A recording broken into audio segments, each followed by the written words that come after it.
later this evening, we're hosting a reception here, an MLA reception here in the Legislature. Mr. Speaker, I think on behalf of everyone in this chamber, and I know we'll hear from the opposition as well, but I think I just want to express our appreciation for all of the work that teachers across this province do, 14,000 teachers, and of course the STF is a great partner as we share a common goal and a main focus, which is giving our students here in this province their best education and their best start. Mr. Speaker, I'd ask everyone to join me in welcoming the members from the STF to their Legislative Assembly here today, Mr. Speaker. I recognize the member from Saskatoon Eastview. Thank you, Mr. Speaker. It's my honour to join with the minister opposite and welcome these esteemed guests to their building, to their assembly here. We're joined by members of the Saskatchewan Teachers Federation. I'd like to welcome President Samantha Beacott, member of the executive Daniel Dion, as well as Angela Banda, Executive Director of the Teachers Federation. Folks here know that prior to getting elected, I was a teacher. They know that I serve as Shadow Minister for Education. They might not know that the Teachers Federation is also located in Saskatoon Eastview. So as their local MLA, I'd like to welcome all the staff who work there and thank them for all of their work throughout the year in support of the profession, which is ultimately in support of our children and youth in this province, who are our greatest resource. Through them, I'd like to thank all of those 14,000 teachers in this province who serve our youth and our children so well each and every day in schools across this province. Our teachers serve with professionalism, with compassion, and with the focus on improving our province for the future, certainly something that we all support and believe in. I'm thankful this year that we have roughly 500 more teachers in this province, thanks to their advocacy. I will say, Mr. Speaker, I am surprised that they were able to find 500 new teachers when so many of them went and got elected on this side of the Assembly. But I'm thankful that those teachers are in place in classrooms supporting students, and I ask all members to join me in welcoming these members from the Saskatchewan Teachers Federation to their Assembly. Hear, hear. I recognize the Minister of Government Relations. Thank you, Mr. Speaker. I too would like to join with members opposite, as well as Minister of Education, and rise today to introduce one of the members of the Saskatchewan Teachers Federation here today, Ted Zurkowski. Ted, if you could give us a wave. Ted and I have known each other for years, probably more than either of us would want to admit, right? We've spent a lot of time on the road together, alongside Ted and a few others on when we were refereeing hockey in the Beaver Lakes Hockey League, Mr. Speaker, and it was difficult sometimes to get out of those barns after a few of Ted's calls, but we made it out unscathed relatively. I seem to be getting invited to go with him all the time. I don't know why. Mr. Speaker, Ted also served honorably on the City of Prince Albert City Council. So I would ask all members to join me in welcoming Ted to his Legislative Assembly. I recognize the member from Cumberland. Thank you, Mr. Speaker. I want to briefly join with the minister opposite. As a former town councillor myself, I had the opportunity to be at a few meetings at SUMA conventions and whatnot with Ted. Great guy, always playing jokes on where does the northern line start in northern Saskatchewan. We often argue right about the bridge in Prince Albert. But I know that the geographical center is Waiaquin, so we always have that fun argument as to where the north starts. But the PA City Council has always been great with northern Saskatchewan folks.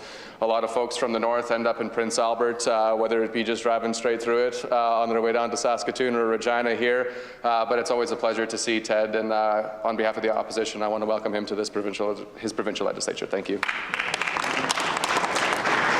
Recognize Minister of Trade and Export. Thank you, Mr. Speaker. To you and through you and to all members of the Assembly, I'm very pleased to welcome two first-time guests to their Legislative Assembly. Seated in the West Gallery today is Joel Buisson and Mike Hawes, members of the senior leadership team at Visions Electronics. Joel and Mike are strong partners in Saskatchewan's retail and technology sector, very grateful for their contributions to our communities and our economy. Visions is 100% Canadian-owned and operated, founded in 1981, and has 43 locations across Canada and over 1,000 employees. So ask all members to join me in welcoming these gentlemen both to their Legislative Assembly. Hear, hear. I recognize a member from Saskatoon Riversdale. Thank you, Mr. Speaker, and I'd just like to join with the minister opposite in welcoming Joel and Mike to their Legislative Assembly.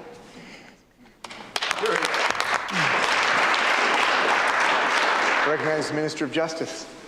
Thank you very much, Mr. Speaker. To you and through you, it gives me great pleasure to introduce 22 grade 10 students from Vanier Collegiate in Moose Jaw, together with their teacher, Mr. Panko.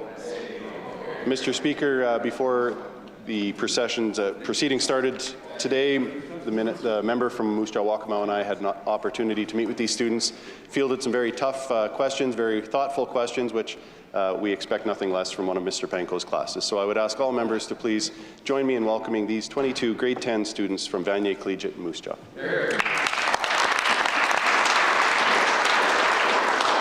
I recognize the member from Regina Northeast. Thank you, Mr. Speaker. I just wanted to say a quick hello and welcome to the Legislature to Lindsay Moorman, who is seated in your gallery. She is the president of Unifor Local 1S, along with, of course, Stephen Williams, who is the treasurer for Unifor Local 1S. And then we also have Darren Milo joining us, the treasurer for the Regina and District Labour Council. Now, Mr. Speaker, the Regina and District Labour Council, long, proud history, since 1906, is the second Labour Council to be formed in Saskatchewan as a strong voice for Labour. Not only do these individuals, however, work under that title, I have also seen them very caring and compassionately contributing to many humanitarian efforts within the province and within Regina. So I would like to thank them very much. While I'm on my feet, Mr. Speaker, I'd also like to welcome to his assembly Mr. Patrick Mays. Pat Mays and I were together on the Regina Public School Teachers Association executive for several years. It's wonderful to see him here today, and I welcome to his gallery. I recognize the Minister of Advanced Education. Well, thank you very much, Mr. Speaker and colleagues. I'd like to request an extended introduction. Minister's requested leave for an extended introduction. Is leave granted? Thank you very much, Mr. Speaker, to you and through you and to all members. It's my pleasure to introduce Cindy Chamberlain, seated in the West Gallery. Cindy is the smiling face that you see when you open the door in room 307 here in the Legislative Building. We are celebrating her well-deserved retirement at the end of the year. Since joining the Legislature in 2016, Cindy has served with professionalism, dedication, and grace in several offices, supporting ministers like Gordon Wyant, Don Morgan, Dustin Duncan, and in her final year in my office as Minister of Advanced Education. Her strong commitment to government has left a lasting impact on many of us. Cindy's dedication and integrity have set a high standard for excellence, making her not only an exceptional colleague, but a friend to many.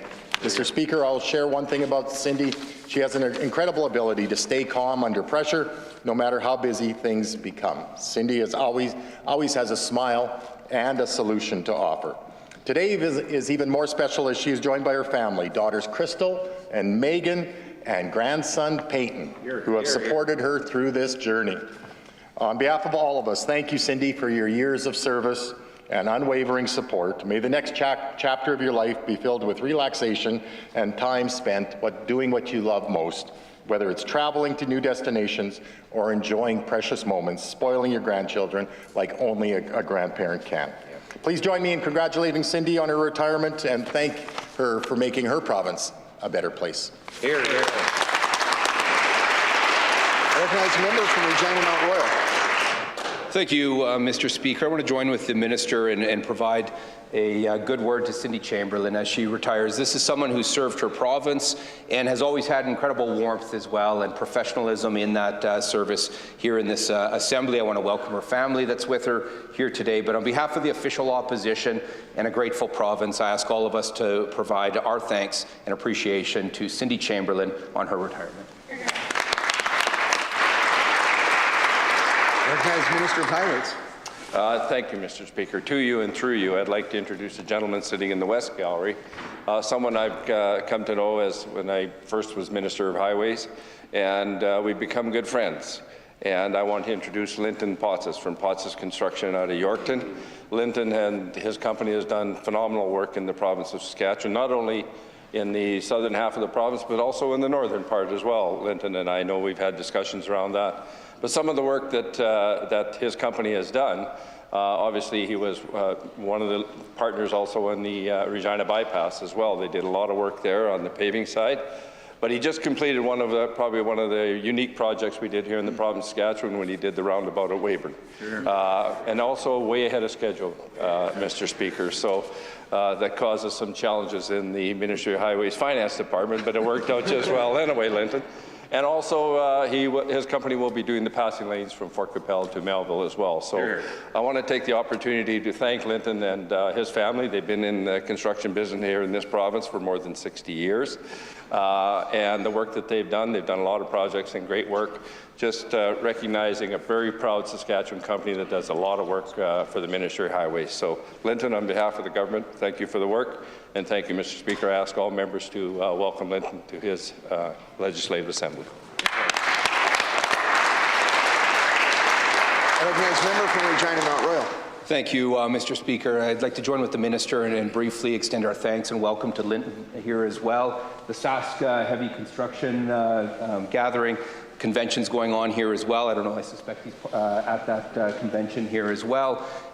We just want to thank Linton and all the road builders of Saskatchewan for their incredible service to this province, and certainly the project at Weyburn was well ahead of schedule and completed in what seemed to be just an exceptional way. So just a huge shout out to Linton and all the road builders of Saskatchewan. I recognize the Minister of Agriculture. Thank you, Mr. Speaker. In your gallery, making his first trip to his Legislative Assembly is Mr. Jaden Carnduff. He's the administrator in the Arma Browning down the southeast corner. Grew up in the community just south of me at Carnduff. Same name, of course. But I'd ask all members to please welcome Jaden to his Legislative Assembly. Hear, hear. Recognize the member from Saskatoon Fairview. Thank you, Mr. Speaker. To you and through you, I want to introduce two guests that are seated in your gallery today, Anne McGew and Dave Dwyer. Anne, I've had the pleasure of meeting recently, and she is a semi-retired social worker at Fox Valley who's involved in counseling and works with children, and we had a lovely lunch together. And she's joined by Dave Dwyer, who is my uncle, Mr. Speaker, and has joined us from Saskatoon. It's his first time in the legislature since he was a small child. He's retired recently from working for 40 years in a little company called Walmart, where he was a manager in places all over the prairies here, Mr. Speaker. And before that, he worked with Woolco, so he was around quite a bit with the Walmart Corporation. In his spare time, he enjoys attending Saskatchewan Rush games, kind of an avid sports fan, spending time with his children and grandchildren, and with the Saskatoon Mustangs Club as of recently. He has always had an important place in my life, Mr. Speaker, and he fondly tells a story of when I was a child and he took me on my very first elevator ride. Look how far I've come, Uncle Dave. I've ridden way more than one elevator now.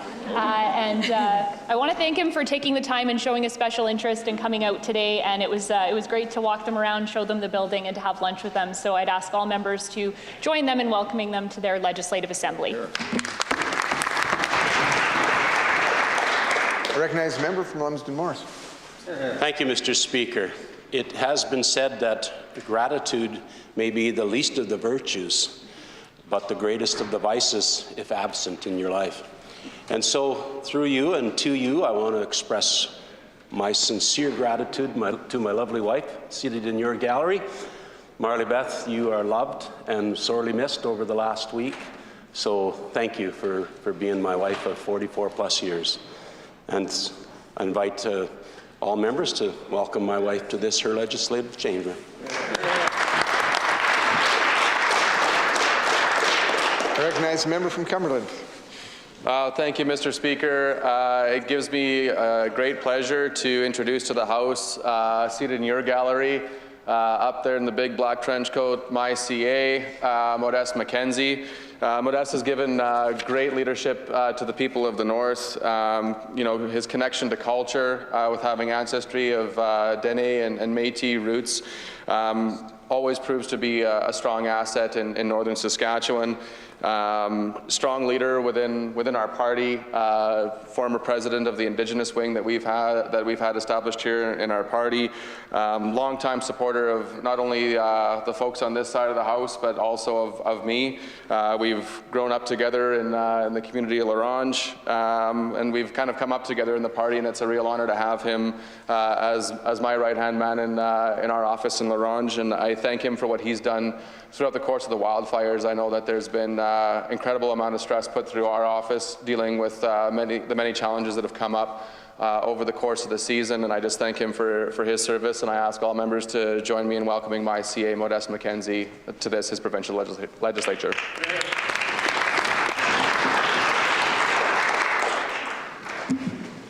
Recognize a member from Athabasca. Merci, Mr. Speaker. It's a great pleasure to acknowledge and welcome a great friend of mine who is also my CA that's seated in your gallery, Mr. Speaker, Regan Rat Mispenaz. Traveled in all the way from Pine House. He's a great advocate. He's a good friend and a great community member to the community of Pine House.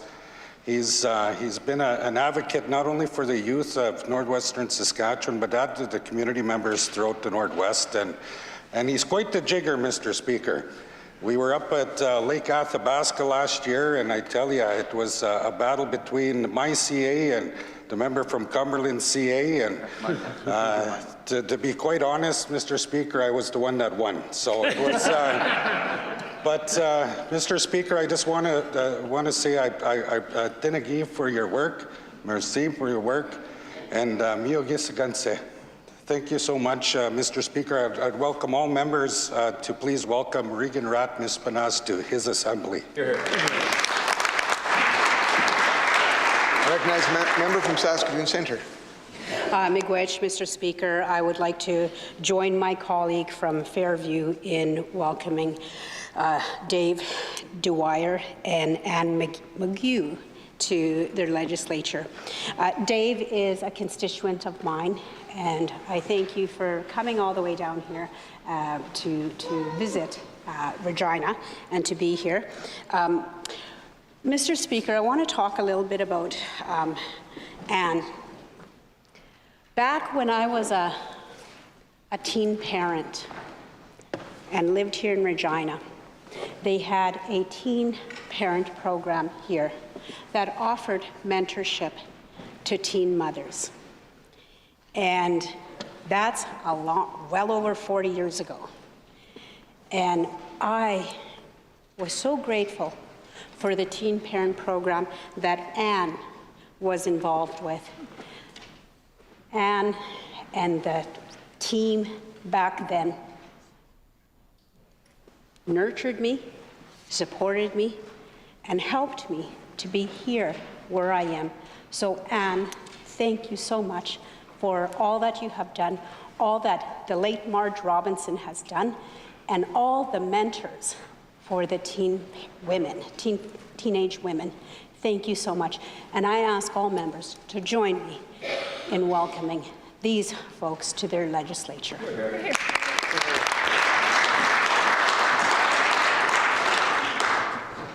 Presenting petitions. I recognize a member from Saskatoon Fairview.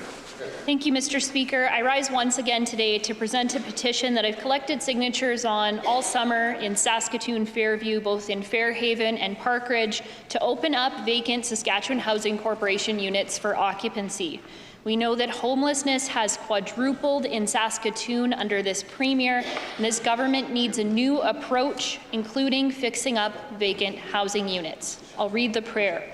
We, in the prayer that reads as follows, respectfully request that the Legislative Assembly of Saskatchewan call on the Government of Saskatchewan to immediately renovate all Sask Housing Corporation units that require renovation, make units available and affordable, and ensure that all currently vacant Sask Housing Corporation units are made occupied.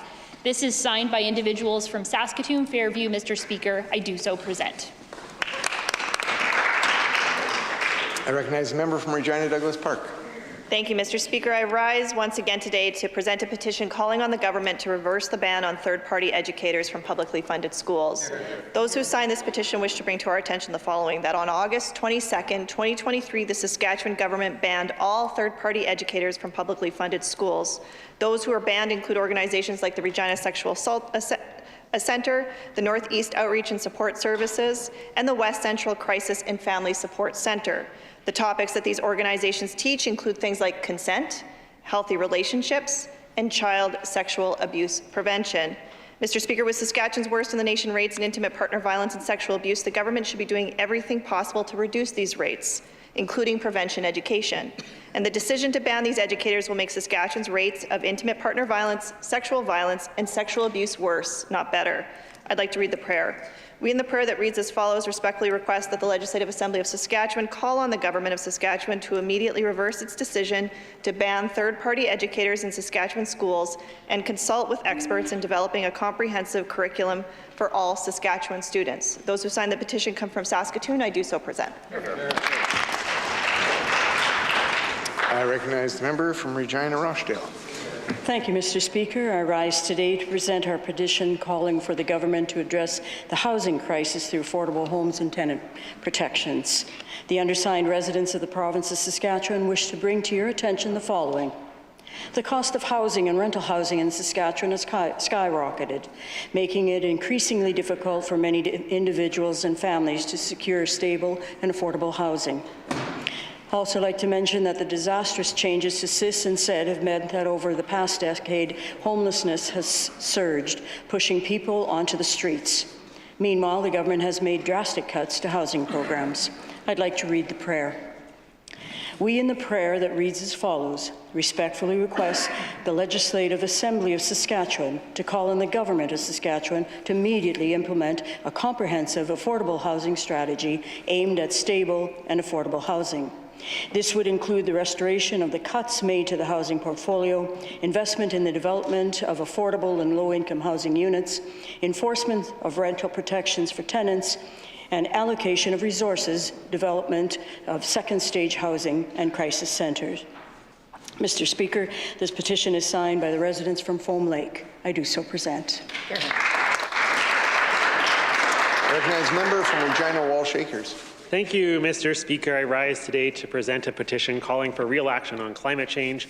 The undersigned residents would like to bring to our attention the following: that Saskatchewan, like other jurisdictions, continues to experience the challenges brought on by climate change, including severe forest and grassland fires. And I'd like to take a moment just to speak to, the increase in severe forest fires. We've heard from the other side this session that the forest fires we saw in the north this year were unprecedented. And that's true, Mr. Speaker, but climate change scientists are telling us that forest fires will continue to get worse into the future as climate change continues.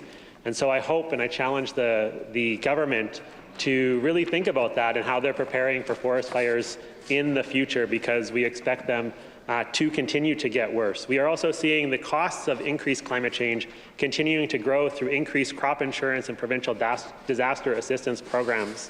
Mr. Speaker, I'll read the prayer. We, in the prayer that reads as follows, respectfully request that the Legislative Assembly of Saskatchewan call on the Government of Saskatchewan to take real climate action. Mr. Speaker, the signatories reside in Saskatoon. I do so present.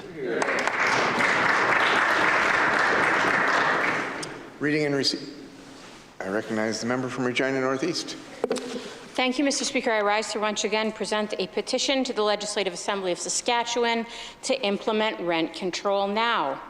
The undersigned residents of the province of Saskatchewan wish to bring to your attention that Saskatchewan tenants are currently experiencing the highest level of rent increases in the country, that with rent control, residents can budget more effectively, potentially putting them in a position to save for a down payment on their first home. Mr. Speaker, I have spoken to people in my riding that say that they cannot contribute to the economy and buy locally because the rent is so darn high. The undersigned people, I will read the prayer, pardon me. We in the prayer reads as follows. We call on the Government of Saskatchewan to adopt fair and effective rent control legislation that limits annual rent increases, ensures housing stability, and protects tenants from being priced out of their homes. The undersigned residents are from Regina. I do so present.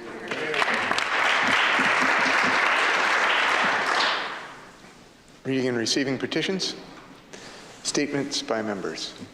I recognize the member from Cumberland. Thank you, Mr. Speaker. I rise today to pay tribute to and congratulate one of the North's bravest, Matthew Charles of Larange. Mr. Charles is a lifelong Northerner who recently retired after spending 50 years fighting wildfires in Saskatchewan's north. His dedication to protecting the North, its people, and the land with courage and bravery is one of a kind.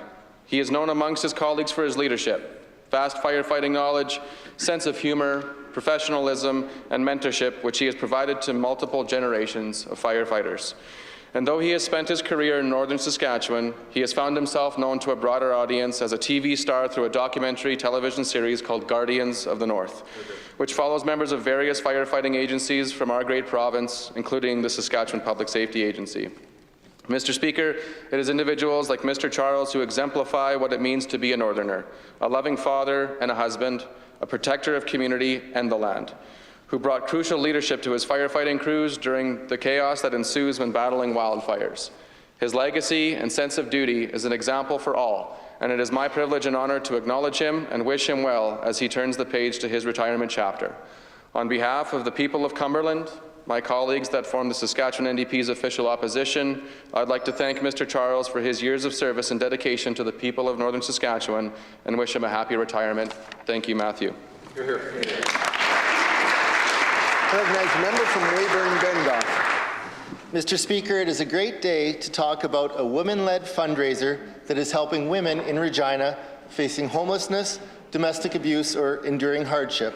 Founded together by Christina Pattison and Leah Trudell, Wine and Undies held their first fundraiser in 2018. The idea? To collect a $10 plus a bottle of wine from anyone and everyone. The money they collected was used to purchase brand new underwear for donation to Regina women in need through various local organizations, and the wine gets given back to contributors. Prior to this year's 2-week campaign, they have raised $68,000. 4,644 bottles of wine have been given out, and 24,564 pairs of underwear have been donated, all while engaging over 3,000 community members.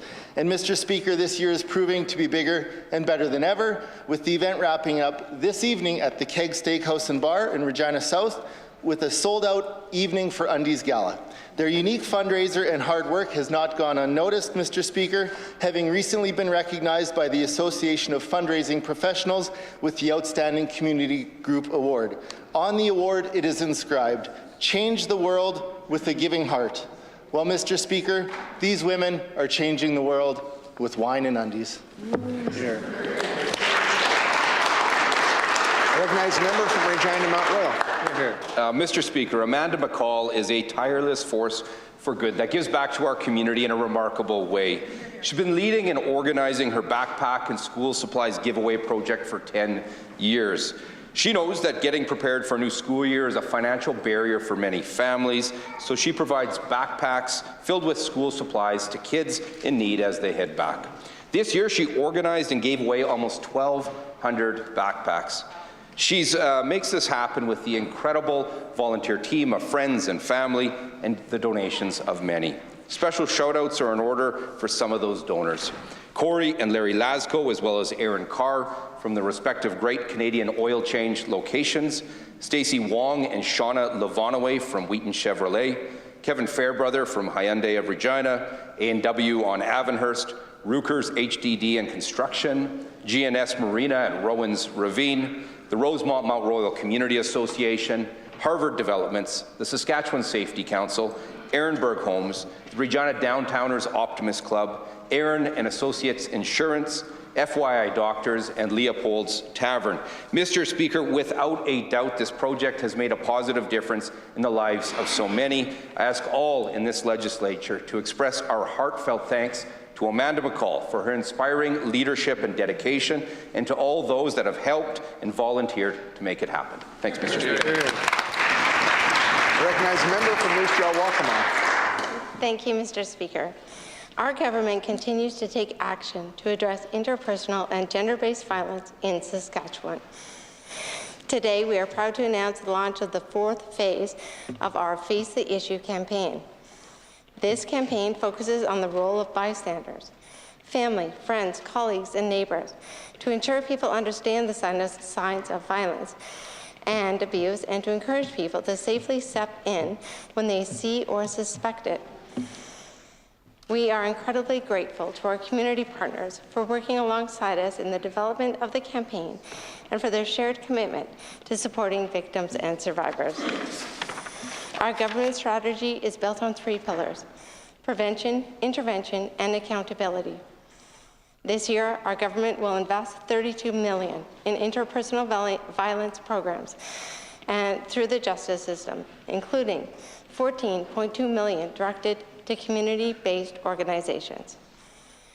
Our government also recently introduced and passed the Cyberstalking and Coercive Control Act, expanding the definition of interpersonal violence to include cyberstalking, online harassment, and coercive control, helping protect victims and strengthening accountability. Mr. Speaker, starting the conversation and speaking up about interpersonal violence and abuse is a critical step towards building a safer Saskatchewan for all residents and families. I recognize the member from Athabasca.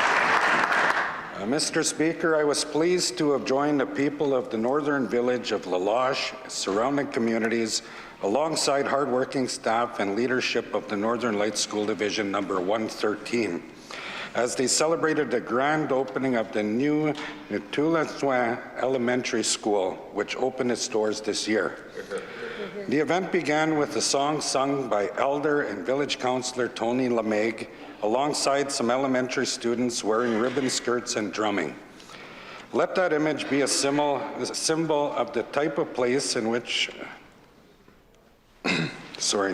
this will be for the community's future generations. The building of the new school facility offered a renewed sense of pride for the communities, Mr. Speaker. Communities like La Loche and all northwestern communities are deserving of a new school built in their community. All children deserve a safe and welcoming place where they feel proud to go every day, Mr. Speaker. And now I am told that there are many variations of what Netoulatsoin translates from the Dene language to English. But one thing is for sure, the school will be a strong cultural gathering place for the Dene culture to thrive. Thank you to all the community members who advocated for this school to be built in this community for a long time. Merci Cho. Thank you, Mr. Speaker. I recognize the member from Kenora Pelly. Thank you, Mr. Speaker. Today, I rise to honor a man whose life's work has touched not only the animals of our province, but the communities that depend on them, Dr. Richard Krause of Priestville. For over 50 years, Dr. Krause has served as a veterinarian with unwavering dedication, compassion, and skill. His career began as a member of the very first graduating class of the Western College of Veterinary Medicine at the U of S in 1969. Just 1 year later, he opened the Priestville Vet Clinic, filling a vital gap in rural care and building a legacy that would span generations. Dr. Krause's contributions have been recognized by 2 of the highest honors in his field, the J.J. Murison Distinguished Veterinary Award from the Saskatchewan Veterinary Medical Association, and the Honorary Life Membership from the Western Canadian Association of Bovine Practitioners. These awards reflect not only his professional excellence, but his character, his tireless work ethic, his kindness, and his deep concern for both clients and patients. Mr. Speaker, Dr. Krause's story is not just one of professional achievement. It's a story of rural resilience, of community commitment, and of a man whose love for animals is matched only by his love for the people he serves. On behalf of this Assembly and the people of Saskatchewan, I extend our deepest gratitude to Dr. Krause. May his legacy continue to inspire future generations of veterinarians and community leaders. Thank you. Here. I recognize the member from Yorkton. Thank you, Mr. Speaker. Well, what a great day in Saskatchewan. Earlier this week, Mosaic made an announcement that highlights their commitment to our great province. They are investing $4 million into our schools and colleges to help expand the mining workforce. $1.5 million goes to Suncrest College, which will allow them to upgrade their industrial mechanics training lab and increase training capacity. Another $1.5 million will go to Saskatchewan Polytechnic, and just over $1 million will go to Good Spirit School Division to build a new practical and applied arts lab at Churchbridge High School. Quinton Robertson, Director of Education at Good Spirit, said, quote, "We'll be able to almost quadruple the number of students that we're able to put through our practical and applied arts millwright program in Churchbridge." Mr. Speaker, we're also very excited to hear that Mosaic is relaunching its potash mining readiness program in February. This program will allow Indigenous students to get hands-on training in the potash sector. Investments like these are great news for communities like Esterhazy and Yorkton. It's a sign to our young people thinking of a career in the mining industry that they can stay right here at home, learn their trade, and get a great job and raise a family. On behalf of the Government of Saskatchewan, thank you to Mosaic for this generous donation. Thank you for showing confidence in our province, and thank you for believing in our young people.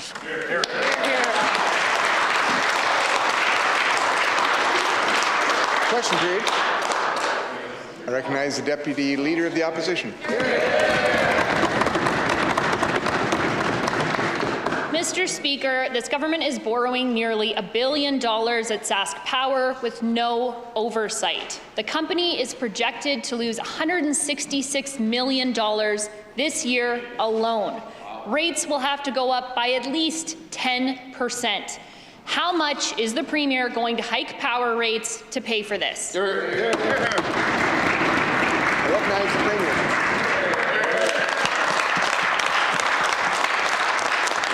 Discussion on this side of the House with respect to hiking power rates, Mr. Speaker. If you look back over the last number of years, I think there was a slight increase in 2022. Prior to that, 2018, were the last increases. In fact, if there's been any change recently, it's been a decrease, Mr. Speaker, of roughly about 10%. That's when we removed the carbon tax from our power bills across the province of Saskatchewan, of which the members opposite have advocated for time and time again, up to and including, Mr. Speaker, December the 2nd in committee, when the member from Mount Royal, Regina Mount Royal, said, and I quote, when he's referencing taking the carbon tax off the Saskatchewan power bills, a decision made by this government, he had said, and I quote, "This is so incredibly reckless, Mr. Speaker," end quote.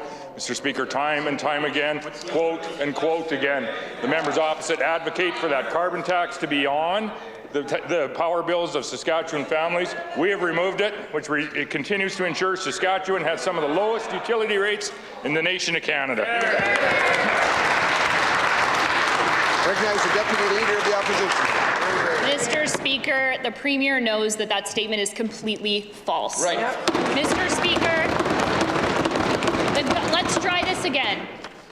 Sorry, we're allowed to say we disagree, but to say that he knows that statement is completely false is to be, that's offside. And I just noticed there's quite a bit of volume, so let's keep it down. We have some wonderful grade 11s and 12s here today watching us. Deputy Leader of the Opposition, please. Mr. Speaker, the Premier knows. Try this again. Mr. Speaker, I apologize. Listen here. Mr. Speaker, that statement is completely false. All right. And we didn't get an answer for our question, so we'll try this again. Mr. Speaker, the government is borrowing nearly $1 billion at Sask Power with no oversight. The company is projected to lose $166 million this year alone. Rates will have to go up by at least 10%. How much is the Premier going to hike power rates to pay for this? I recognize the Premier.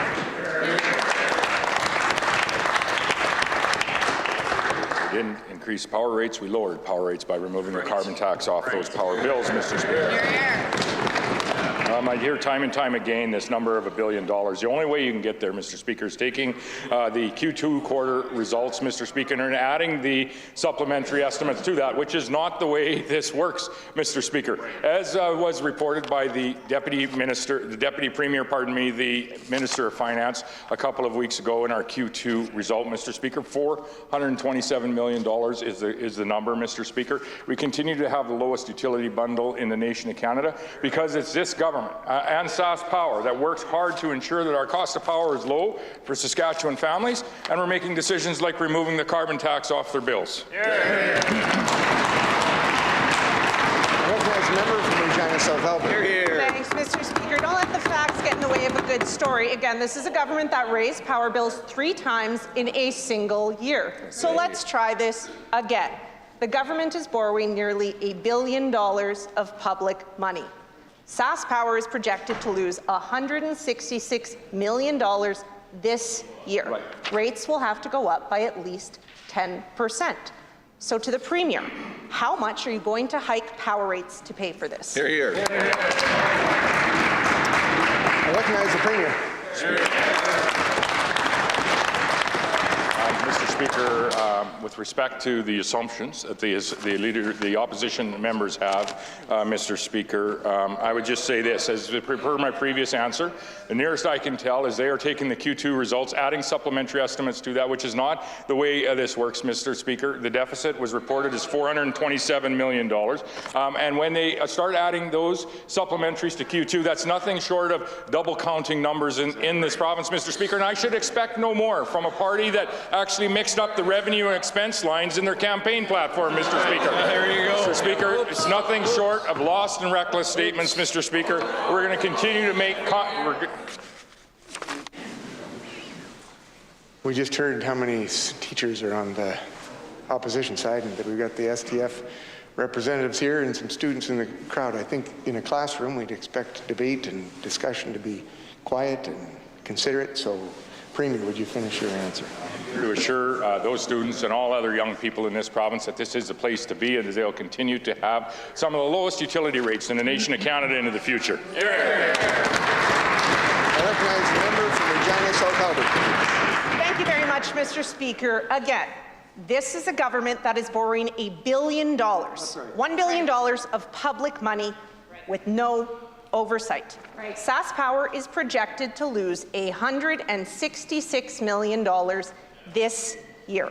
Rates will have to go up by at least 10%. So if affordability is a priority of the Premier and members opposite for the 4th time, Mr. Speaker, I would ask the Premier to rise and answer the question.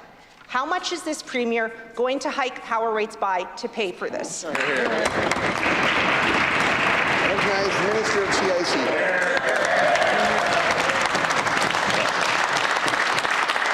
Thank you, colleagues. I would lead off by saying the preamble to that question is completely false, Mr. Speaker.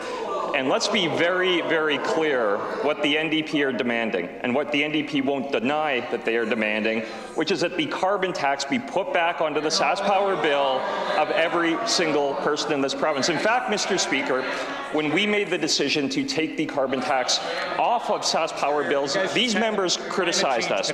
They've criticized us. They've criticized us consistently since we made that decision, Mr. Speaker. Wow. I don't know what to say. I don't know who's saying it over there, but it's pretty noisy. Minister of CIC, please. Well, thank you very much, Mr. Speaker. So let us be very, very clear what the NDP are demanding. The NDP are demanding that the carbon tax be put back onto every individual's SAS Power bill in this entire province, Mr. Speaker. We are very proud that Saskatchewan is the only carbon tax-free province in the entire country, Mr. Speaker. We are not going to be putting the carbon tax back on the SAS Power bill. The NDP can demand it every single day of the week. It's not going to happen. I recognize the member from Saskatoon Westview. Mr. Speaker, I have a solution for this government to make life more affordable. Rent control. Now, last week, the Premier rose in the Legislature and quoted the Deputy Chief Economist of CMHC, who he says claims rent control is bad. What the Premier didn't do was continue with that quote, which states, there were exceptions when rent regulation is well designed to preserve incentives for supporting a well-functioning rental market. So it can be successful. Given this new information, will the minister pass my rent control bill today? I recognize the Minister of Finance.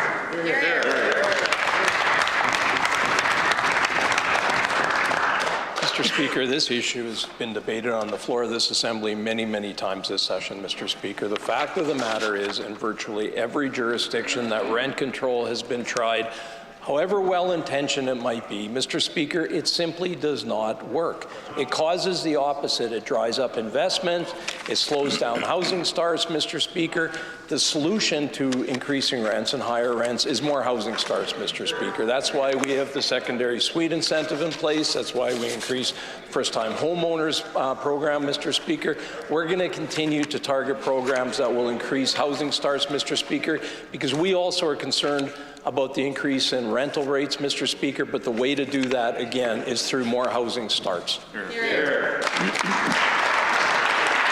I recognize a member from Saskatoon Westview. Mr. Speaker, they keep saying in every jurisdiction rent control has failed, but they haven't provided any evidence of that. And in fact, the literature from the CMHC report is derived from other countries: Egypt, Germany, India, Ireland, Sweden. What does that have to do with Canada?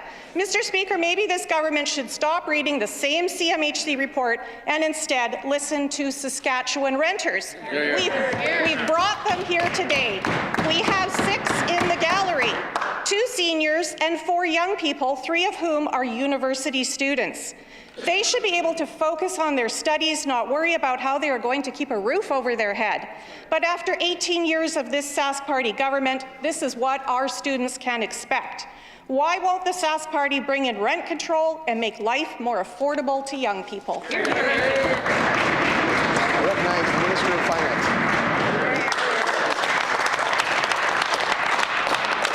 Mr. Speaker, I would encourage later today or tomorrow, whenever Hansard goes online, I would encourage that member to reread what she just said in the record, Mr. Speaker. She talked about all the jurisdictions around the world that have tried rent control. They didn't work there, Mr. Speaker, but she's saying, what's that got to do with here? It has everything to do with here. We're not immune. The same rules of economy flow everywhere, Mr. Speaker. Only, how could you possibly think, okay, it failed everywhere else, here it'll be different? Mr. Speaker, it's ridiculous. The fact of the matter is, we are extremely concerned about the increasing rental rates, Mr. Speaker. That's why we're doing everything we can to encourage more housing starts. And, Mr. Speaker, I would say while rental rates have been increasing, it's important to remember they're still lowest in Saskatchewan. I recognize the member from Saskatoon Westview. Well, Mr. Speaker, housing advocates in Canada are accusing the CMHC of actually cherry-picking the data for that report because there is lots of evidence that shows rent control is successful. Prince Edward Island, Quebec. Mr. Speaker, too many renters are begging for help. They want protection. Take Suzanne Campaign, for example. Mr. Speaker, she has seen a 24% increase in her rent over the last 4 years. She used to pay $1,300 a month for rent. Now she pays $1,750. She expects another increase next year. This is simply unacceptable. Seniors on a fixed income cannot keep up with these increases. Does that minister think it's okay for Suzanne and university students to face such large rent increases? I recognize the Minister of Finance. Mr. Speaker, obviously we're very concerned about those who with lower income who are being challenged with higher rental rates, Mr. Speaker. That's why for lower income people we have the Saskatchewan housing benefit, Mr. Speaker.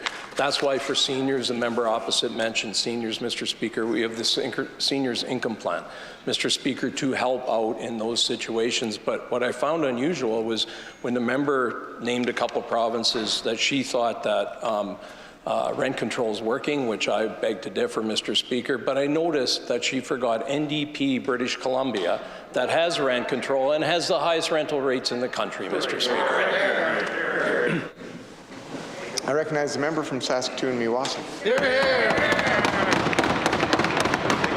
Mr. Speaker, you know, this government is failing young people and seniors on skyrocketing rents, but they're also failing workers. That's right. Next door in Alberta, Danielle Smith stripped away the rights of 51,000 teachers, forcing a contract on them and forcing them to continue work in classrooms that are woefully underfunded. That's right. Effectively, she killed collective bargaining in the province of Alberta.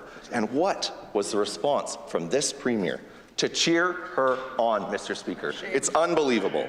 We can support workers and we can support students. It's not one or the other. So my question is to the Premier, will he commit here and now to never using the notwithstanding clause to attack the rights of workers and their wages? Hear, hear. I recognize the Minister of Education. Thank you, Mr. Speaker. The member opposite's referring to what's been happening in Alberta. And as I've said before, Mr. Speaker, we're talking about what's happening here in Saskatchewan. And Mr. Speaker, this is a government that believes the best deals that are made when it comes to collective bargaining are made at the negotiation table. Mr. Speaker, we are thankful and grateful that earlier this year we agreed and signed onto a new CBA with the STF that included a number of things. It included adding class complexity and funding for additional teachers in our province, Mr. Speaker, in our schools. Mr. Speaker, as I said earlier today, I've had a chance to meet regularly with not just the STF, but with teachers as well across Saskatchewan to talk about some of the advancements that are happening in our school system, Mr. Speaker, because I think everybody on this side of the House and also in our school system, whether it's teachers, whether it's the boards of education, everyone wants to ensure that we are giving our students their best start, Mr. Speaker, and we're going to continue to do that work. Hear, hear. I recognize the member from Saskatoon, Lawson. Mr. Speaker, I'll say there was no answer from the Premier and no commitment from his government. But it's not a surprise. Healthcare workers have gone years without a contract, and this government doesn't seem to care. Nurses came to our legislature earlier this session to tell us that they're stopping at food banks on the way home from a 12-hour shift. That should not be happening. Why has this government failed so badly to support overrun workers on the front lines of our hospitals and clinics with proper working conditions and fair wages? Hear, hear. I recognize the Minister of Health. Hear, hear. Mr. Speaker, the member opposite should know we've been at the bargaining table. We are at the bargaining table on a very regular basis with our healthcare union partners, Mr. Speaker. Last week we were at the bargaining table with the Saskatchewan Union of Nurses. This week, Mr. Speaker, we are in a bargaining with all three of our provider unions, Mr. Speaker. As I sit on the floor of this assembly and in other venues right across the province, Mr. Speaker, we are going to work diligently to make sure that we can come to an agreement at the bargaining table with all of our valued healthcare providers right across the province. Hear, hear. I recognize the member from Regina Northeast. Mr. Speaker, none of that changes the fact that that Premier supported Danielle Smith's statement attacking collective bargaining. And also, that government is failing women when it comes to their health care. Tyra Peters lives 30 minutes southwest of Swift Current and was pre-registered to give birth at that hospital. But when she got there, she was told there was a service closure at the hospital and that she couldn't have her baby there. After 4 hours of them searching around for another place to go, she was sent to Moose Jaw, nearly 2 hours away, putting Tyra and her baby at great risk. Why has this minister allowed health care to get so darn bad for women after 18 years of the Sass Party? Recognize the Minister of Health. Well, Mr. Speaker, I'm going to start by saying that this government is proud of the investments that we've made into health care, improving care for patients right across the province, Mr. Speaker, ensuring that people can get care as close to home as possible. Mr. Speaker, we are aware of Ms. Peters' situation from earlier this summer. Unfortunately, we had a less than 24-hour disruption when it came to anesthesia at the Cyprus Regional Hospital, Mr. Speaker. I can assure all members of the House, Mr. Speaker, that my office has been in touch with Mrs. Peters and will continue to work with her to find a solution. Thank you, Mr. Speaker. I recognize the member from Regina Northeast. Mr. Speaker, that minister says he's proud of the healthcare system while Tyra herself says that her trauma was 100% preventable.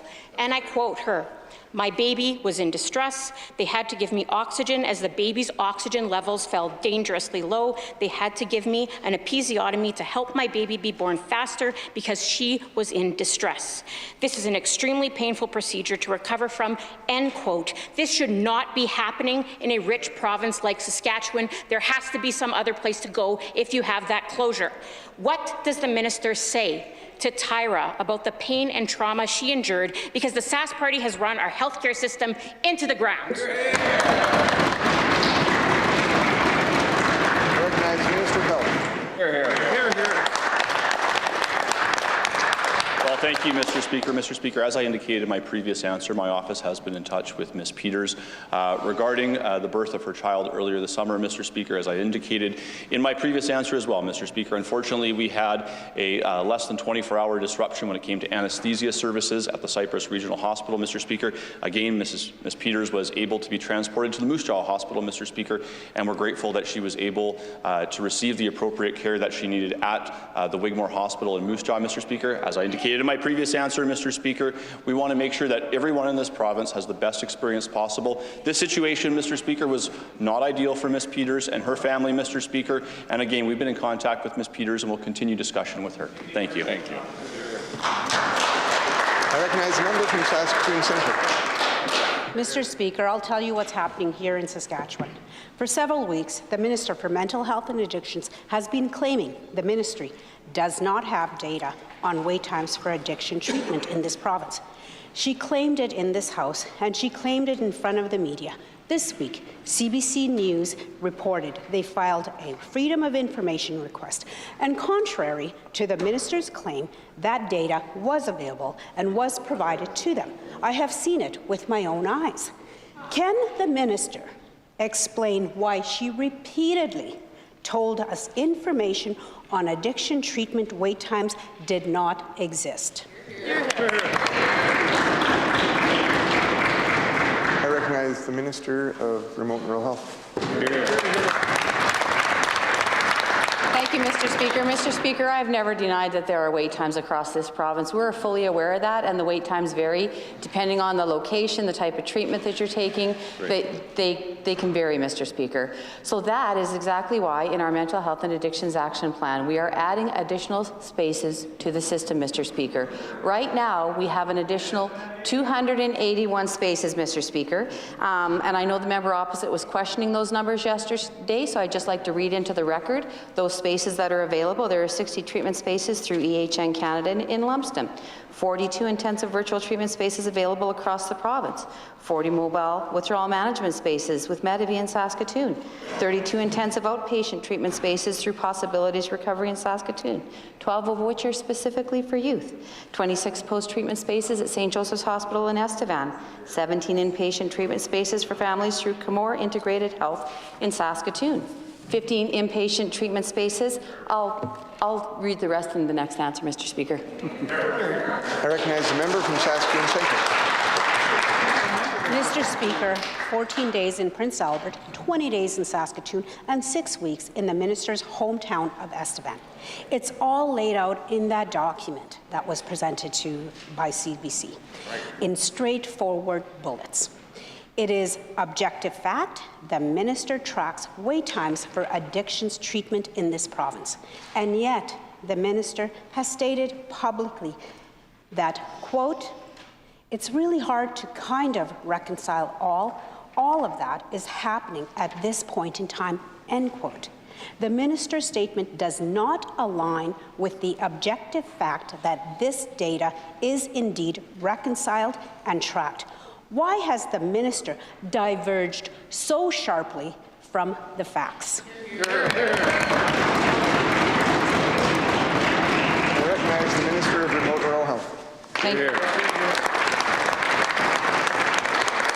Thank you, Mr. Speaker. Mr. Speaker, everything I've said is true, Mr. Speaker. Sometimes the member opposite uses the word wait time. Sometimes the member opposite uses the word how many are on a wait list. Mr. Speaker, when I answer the questions, I speak specifically to what the question is, Mr. Speaker. And just to get back to the rest of my list, 15 inpatient treatment spaces and 5 withdrawal management spaces at Thorpe Recovery Nursing. Welcome back.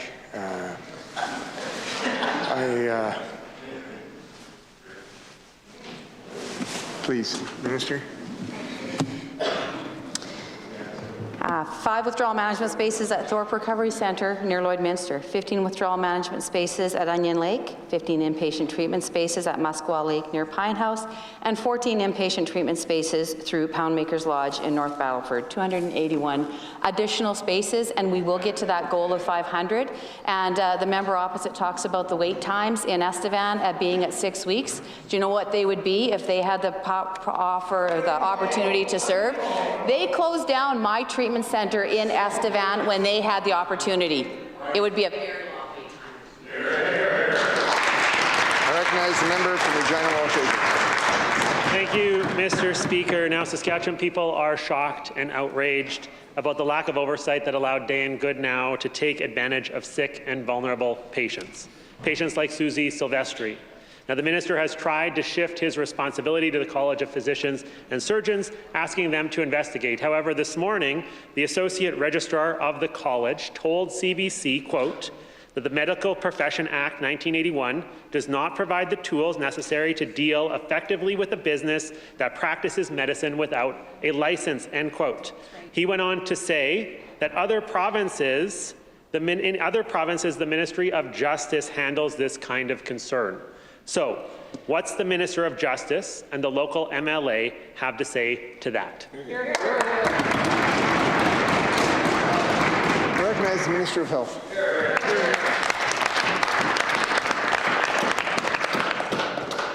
Thank you, Mr. Speaker. Mr. Speaker, I've risen in the House every day this week to answer questions on this topic, Mr. Speaker, really regarding the unfortunate situation of an American patient coming to Moose Jaw, Mr. Speaker, and then eventually, unfortunately, sadly passing away back in the United States, Mr. Speaker. As I've indicated, both in the House and in the rotunda to the media, Mr. Speaker, we are in discussions with the College of Physicians and Surgeons of Saskatchewan, Mr. Speaker. Mr. Speaker, I will also remind the members opposite that we've directed the Financial and Consumer Affairs Authority to take a look at this private business in Moose Jaw, Mr. Speaker. We will continue conversation with both those entities. Thank you.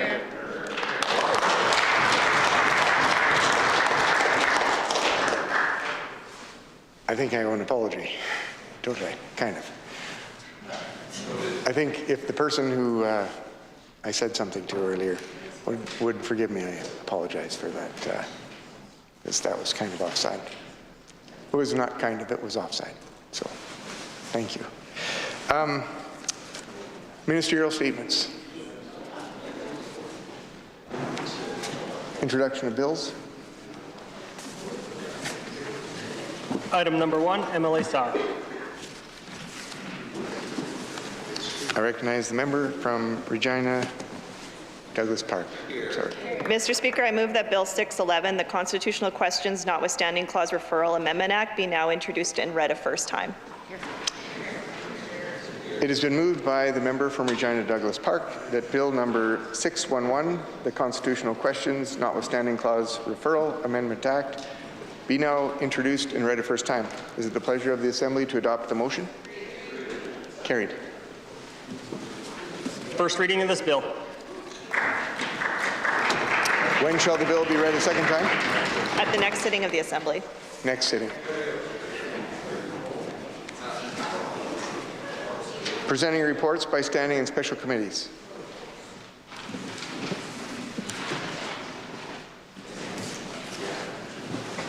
Orders of the day.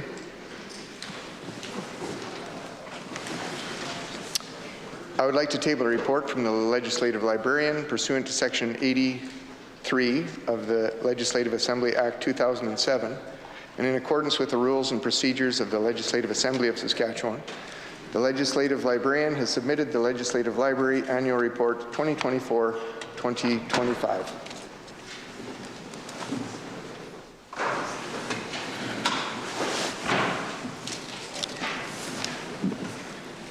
Special order, second and third reading for Bill number 46, the Appropriation Act 2025, number 2. I recognize the Minister of Finance. Mr. Speaker, pursuant to Rule 32(1)(e), I move that Bill number 46, the Appropriation Act 2025, number 2, be now read a second and third time. The Minister of Finance has moved second and third reading of Bill number 46, the Appropriation Act 2025, number 2. Is the Assembly ready for the question? Is it the pleasure of the Assembly to adopt the motion? Calling the members.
All those in favor of the motion, please stand.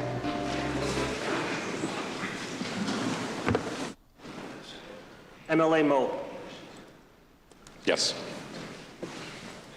MLA Harrison Cannington. Yes. MLA Kading. Yes. MLA Merritt. Yes. MLA Cockrell. Yes. MLA Ryder. Yes. MLA Hinley. Yes. MLA Harrison Meadow Lake. Yes.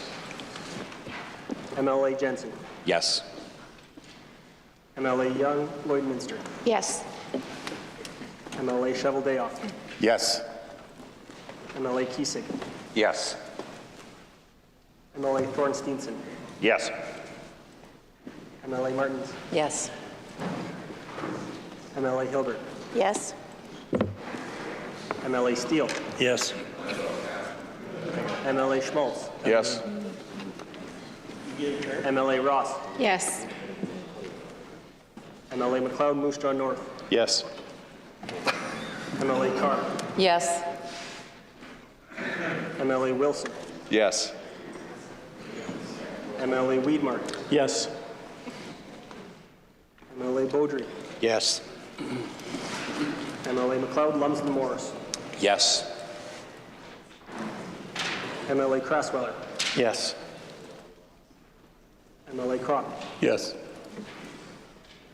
MLA Uyghur. Yes. MLA Patterson. Yes. MLA Brome. Yes. MLA Roden. Yes. MLA Chan. Yes.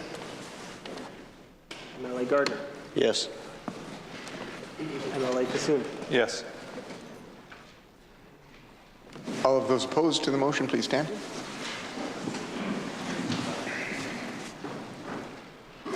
MLA Ritchie. No. MLA Nippy Albright. No. MLA Mowat. No. MLA Witherspoon. Nope. MLA Love. No. MLA Teed. No. MLA Young, Regina South Alberta. No. MLA Clark. No. MLA Laliberte. No. MLA McPhail. No. MLA Chief Castle. No. MLA Sauer. No. MLA Breckner.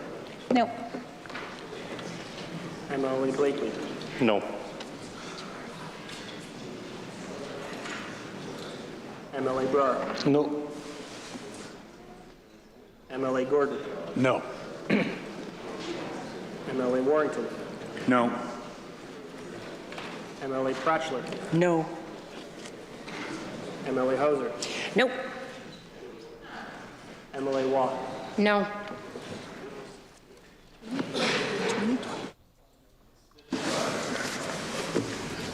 Mr. Speaker, those in favor of the motion, 33. Those opposed to the motion, 20. I declare this motion carried.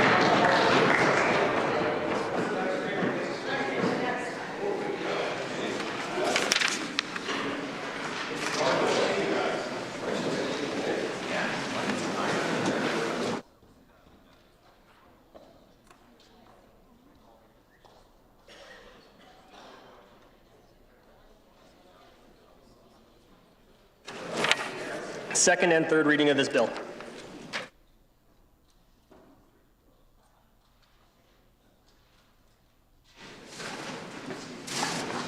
I'm advised that His Honor the Administrator is here for royal assent. All please rise.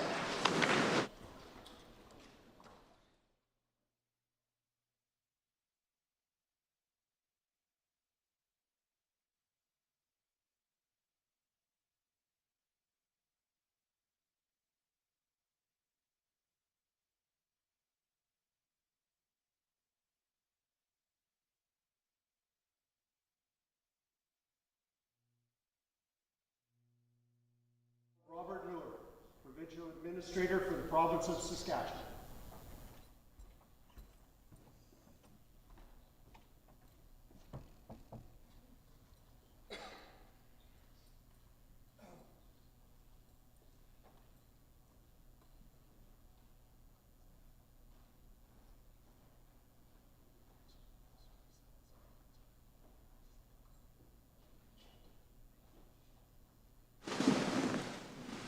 Pray be seated.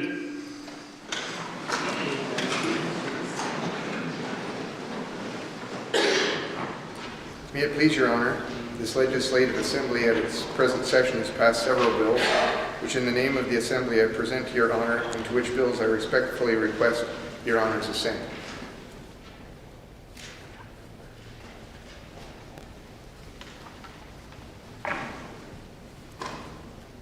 Your Honor, the bills are as follows. Bill number 25, the Income Tax Miscellaneous Amendment Act 2025. Bill number 34, the Cyberstalking and Coercive Control Act. Bill number 28, the Public Libraries Amendment Act 2025. Bill number 26, the Miscellaneous Statutes Repeal Act 2025. Bill number 27, the Miscellaneous Statutes Law Amendment Act 2025 bilingual. In His Majesty's name, I assent to these bills.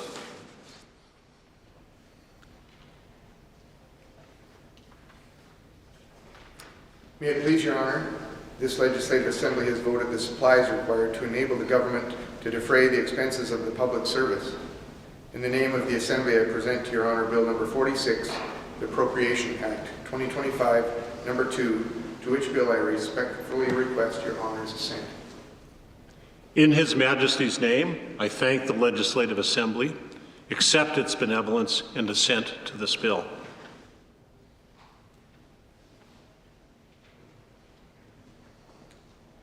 Please rise for the departure of the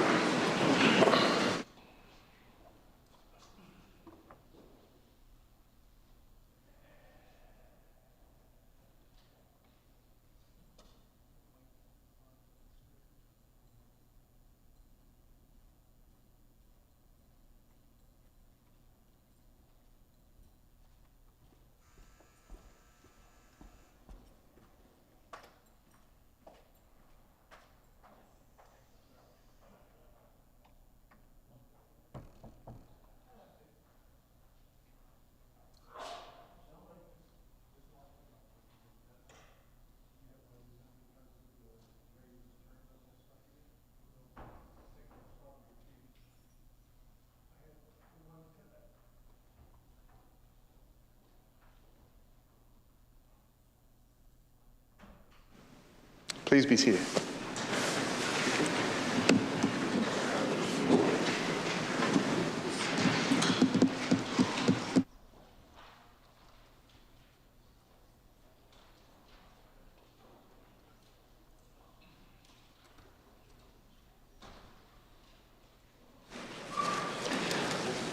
Government orders, second reading, item number 1, bill number 47, the Response to Illicit Drug Act, Minister McLeod. I recognize the Minister of Justice. Thank you very much, Mr. Speaker. The Government of Saskatchewan remains committed to protecting families and communities from the dangers of illicit drugs. Mr. Speaker, the Government is dedicating significant resources to assist those who are suffering from addictions. However, we also need to take action against people who profit from illegal drug production and trafficking. This Act will achieve this goal through 2 sets of rules. The first, the Act will create a statutory cause of action against drug offenders for both the government and individuals who are harmed by drug offenders. This will allow government to recover costs resulting from action of drug traffickers and producers, such as healthcare costs. Similarly, individuals who are personally harmed by a drug offender may bring an action against that offender to seek damages. Mr. Speaker, the Act assists these individuals by creating a rebuttable presumption against the drug offender. The onus is on the defendant drug offender to demonstrate that they did not cause harm to the plaintiff.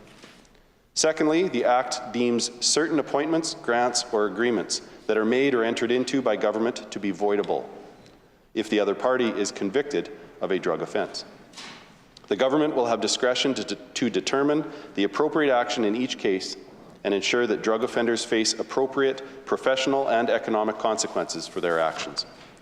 Mr. Speaker, this new Act applies specifically to persons who contravene drug production and trafficking offences under the Federal Controlled Drugs and Substances Act.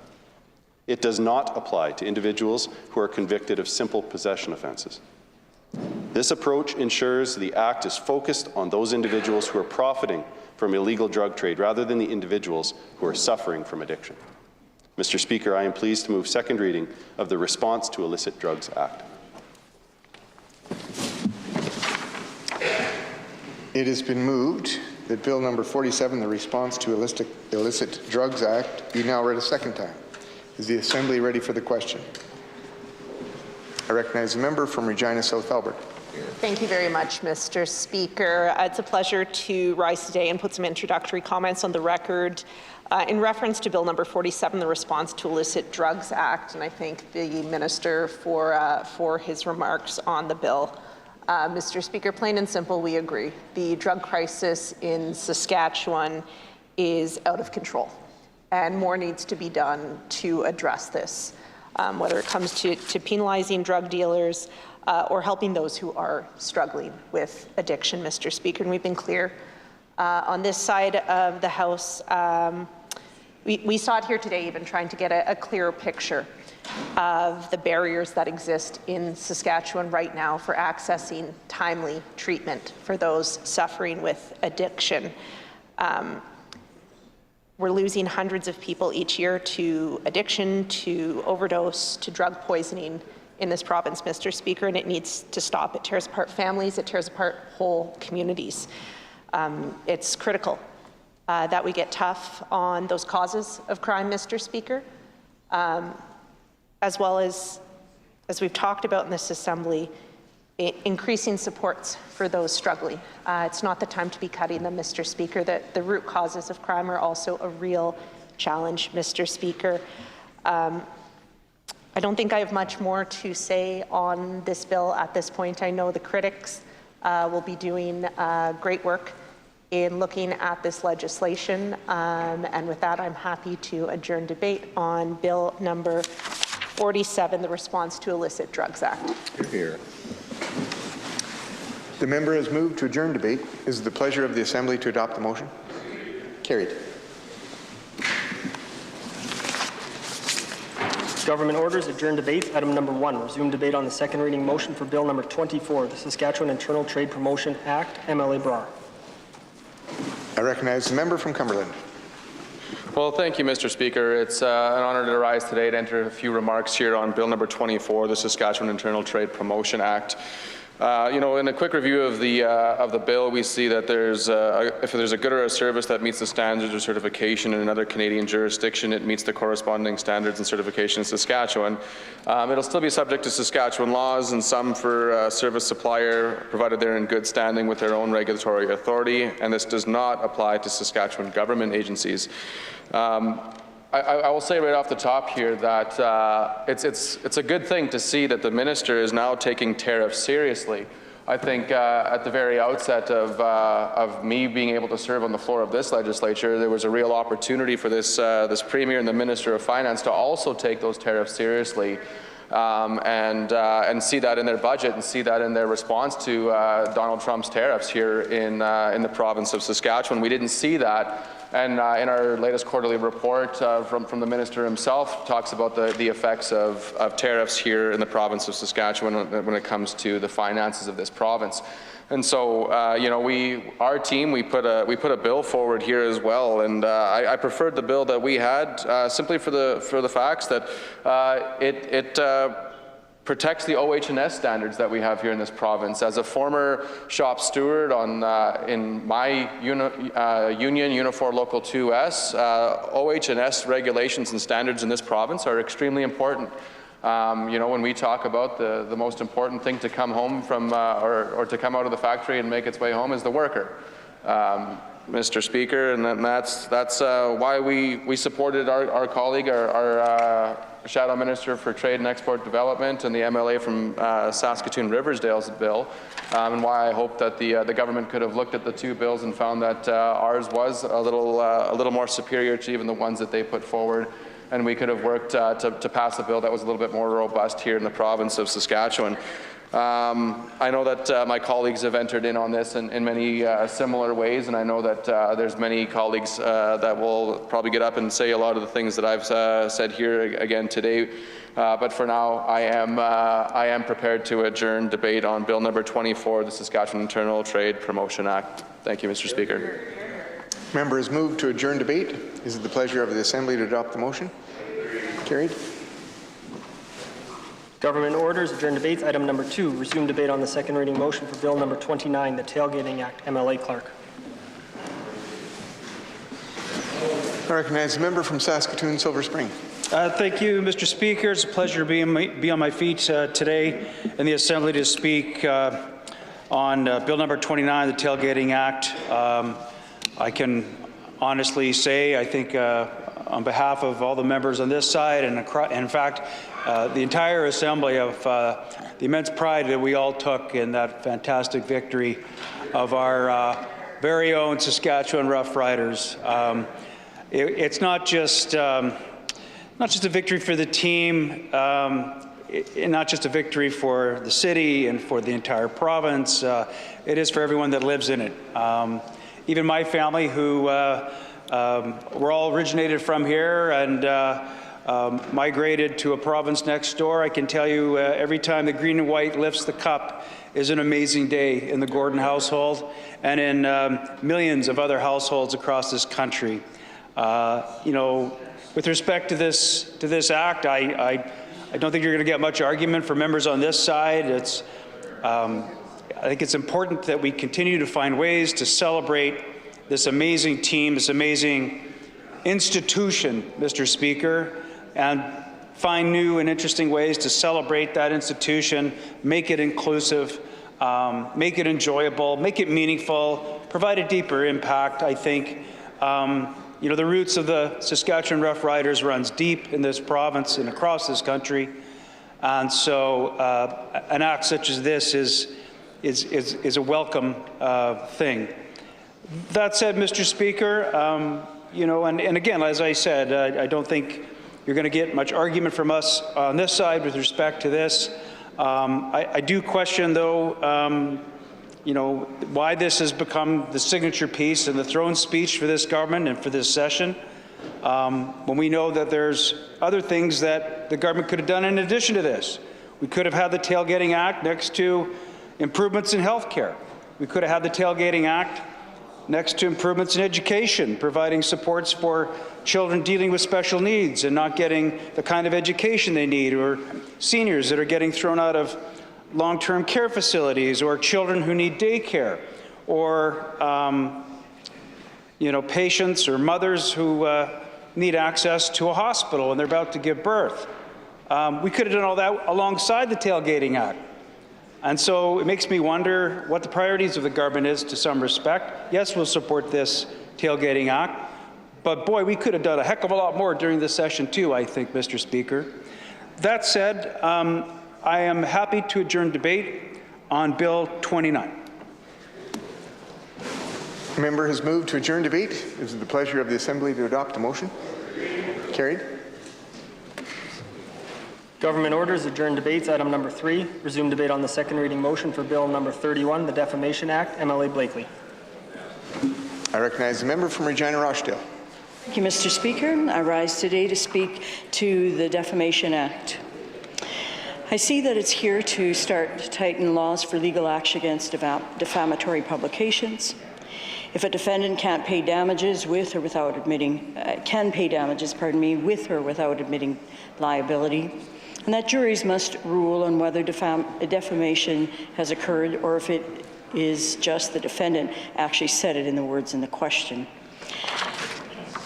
We will be interested to learn more about how this legislation aligns with what other provinces have in this area as well. And with that, I move to adjourn debate on Bill number 31, the Defamation Act.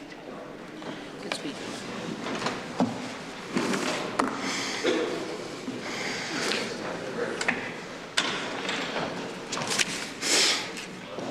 The member has moved to adjourn debate. Is it the pleasure of the Assembly to adopt the motion? Carried. Government orders, adjourn debates. Item number 4, resume debate on the second reading motion for Bill number 32, the Defamation Consequential Amendment Act 2025. MLA Blakely. I recognize the member from Regina Rochdale. Thank you, Mr. Deputy Speaker. Just to highlight a few things in this act as well. My other statements stand as well, but I'd like to add that a plaintiff also has to specify in the action what statements were defamatory, but doesn't have to say how they defamed them. If the defamation was online, it appears that the court can order the defendant or the online platform to remove or hide the post. Things that are protected, unless written maliciously, are legislative proceedings, municipal, provincial, federal, and subsequent publications, along with legal proceedings and reports. In addition, peer-reviewed academic and scientific journals. Defamation on the internet is so common nowadays, but it's very difficult to combat. So certainly we're interested in how effective this will be on that front. Ideally, let's hope that this can combat misinformation, which is so rampant in this day and age. We'd be very interested to know what spurred the creation of this bill. And with that, I move to adjourn debate on Bill number 32, the Defamation Act Consequential Amendments. The member has moved to adjourn debate. Is it the pleasure of the Assembly to adopt the motion? Carried. Government orders, adjourn debate. Item number 5, resume debate on the second reading motion for Bill number 33, the Credit Union Amendment Act 2025. MLA Clark. I recognize the member from Athabasca. Thank you, Mr. Speaker. Deputy Speaker, sorry about that. I'm deeply honored, Deputy Speaker, to be able to rise into debate on Bill number 33, the Credit Union Amendment Act 2025. So I'll be really brief with this one, Deputy Speaker, seeing that there's been a few debates based on this bill already. You know, one of the things that previous to this, a few of the members that had stated before is that, you know, proper consultation is something that wanted to be done with the stakeholders and is something that to see whether the bill will increase the efficiency or not. I know a lot of people that use a credit union coming from the north. A lot of people have to travel into Meadow Lake and utilize that credit union. I was one of the first banks there, to be honest, and had both my grandma and my grandpa both utilize it and used it for years. So I have a lot of family members and friends that still use the bank to this day. So want to make sure that you know, that everything's in place the way that it should be, and I think that it's a lot. There's still some consultation that, like I said, that needs to be done with the stakeholders. You know, and this is something why, you know, when we spoke about before, Deputy Speaker, is why we, you know, really wish that the Sask Party would try a little harder, not to send the dollars out of province or out of the country, Mr. Speaker, Deputy Speaker, because it's important for us to keep it here, you know, to communities, for community growth, for I know with a lot of the credit unions, they donate a lot of money back into the communities to help with kids' sports and everything else. And so, you know, there's, again, proper consultation, I think, to be done with a lot of community members that utilize the credit union. So with that, Deputy Speaker, I'm going to move to adjourn debate on the bill. Number 33, the Credit Union Amendment Act of 2025. Thank you, Deputy Speaker. Move to adjourn debate. Is it the pleasure of the Assembly to adopt the motion? Carried. Government orders, adjourn debates. Item number 6, resume debate on the second reading motion for Bill number 35, the Mineral Resources Amendment Act 2025. MLA Brar. I recognize the member from Saskatoon-Meewasin. Thank you very much, Mr. Deputy Speaker. It's an honor to be on my feet here today to enter into adjourned debate on these important pieces of legislation that we have before the House today. It's an honor to rise and speak to Bill number 35, the Mineral Resources Amendment Act 2025, Mr. Speaker. And at a high level, what we're seeing is a bill that is aiming to support the mining industry by creating rules to improve and maximize mineral exploration, This allows companies to apply for access to explore for these minerals in areas that are considered inaccessible. We look to attract more investment in the province by accessing these critical minerals, expanding upon the mining, which is a significant part of the Saskatchewan economy. You know, Mr. Speaker, I was so impressed watching the Ledge channel this last week when my colleague, the deputy leader of our party, stood up and was able to rattle off every single one of those critical minerals that we have in Saskatchewan without even looking down at a paper. And I had to text her. I said, "That's amazing." Okay, like I was so impressed because I don't think that I would be able to just rattle it off without that information in front of me. But really important legislation ahead of us.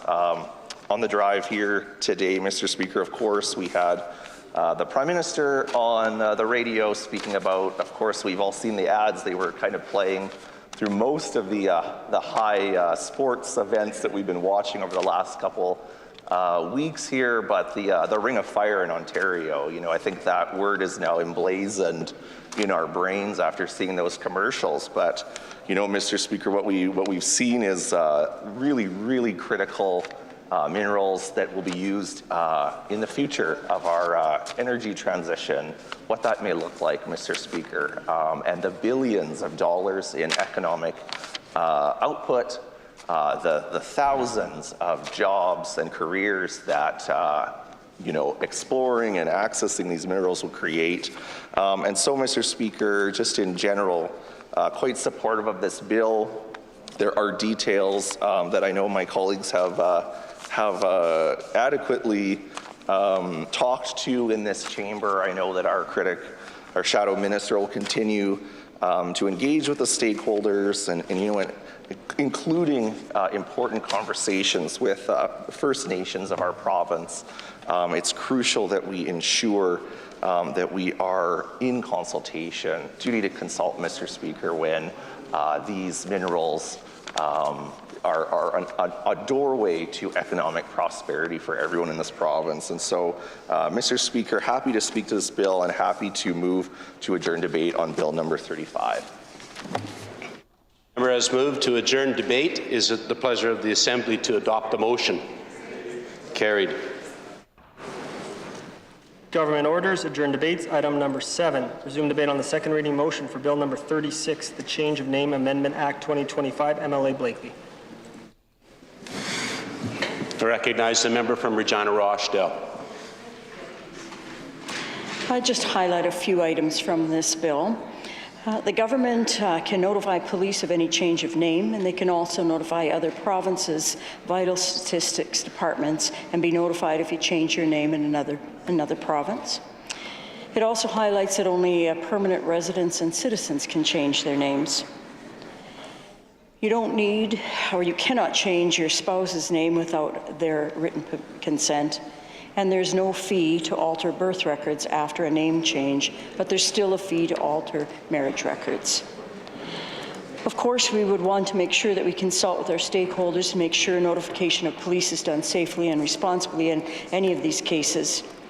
And as our province becomes a far more diverse place, we welcome the greater freedom to respect people's cultural and religious naming practices. And with that, I move to adjourn debate on Bill number 36, the Change of Name Amendment Act. The member has moved to adjourn debate. Is it the pleasure of the Assembly to adopt the motion? Carried. Government orders, adjourn debates. Item number 8, resume debate on the second reading motion for Bill number 37, the Vital Statistics Amendment Act 2025, MLA Pratchler. I recognize the member from Saskatoon-Meewasin. Thank you very much, Mr. Deputy Speaker. Again, honored to be on my feet to speak to the legislation on the floor today, leaving some remarks today about Bill number 37, the Vital Statistics Amendment Act 2025. Mr. Speaker, if I'm correct here, this is a second piece of legislation that follows the name-changing act that we have on the floor of this Assembly, Mr. Speaker, but it gets into some of the more nitty-gritty around the processes, specifically areas around how the Minister of Health can appoint the Registrar of Vital Statistics, very much keeping with the work that he does or they do with other health registrars. That registrar can do a number of things, such as make amendments to names, including spelling. I know we've had a number of tales on the floor of this Legislative Assembly about showing up, to get a passport or to change a name and finding that documents had spelling that they didn't even know about, or having to prove that, no, this document was originally spelt wrong. This is how I spell my name, Mr. Speaker. And so what we're going to see here is hopefully a streamlined process. It looks like we are also seeing powers allowing the government to request the records of uninsured health services to certify live births and stillbirths. Parentage can be updated on a birth certificate for up to a year. We've seen a part of this legislation allows a funeral director to issue a statement of death. Mr. Speaker, children or sibling of deceased can request documentation, even a minor. We have some options in here that allow cops to search records in non-criminal investigations, and we can start including some non-Roman characters and multi-component surnames in keeping with Bill 36. Mr. Speaker, these are important pieces of legislation that affect people every day.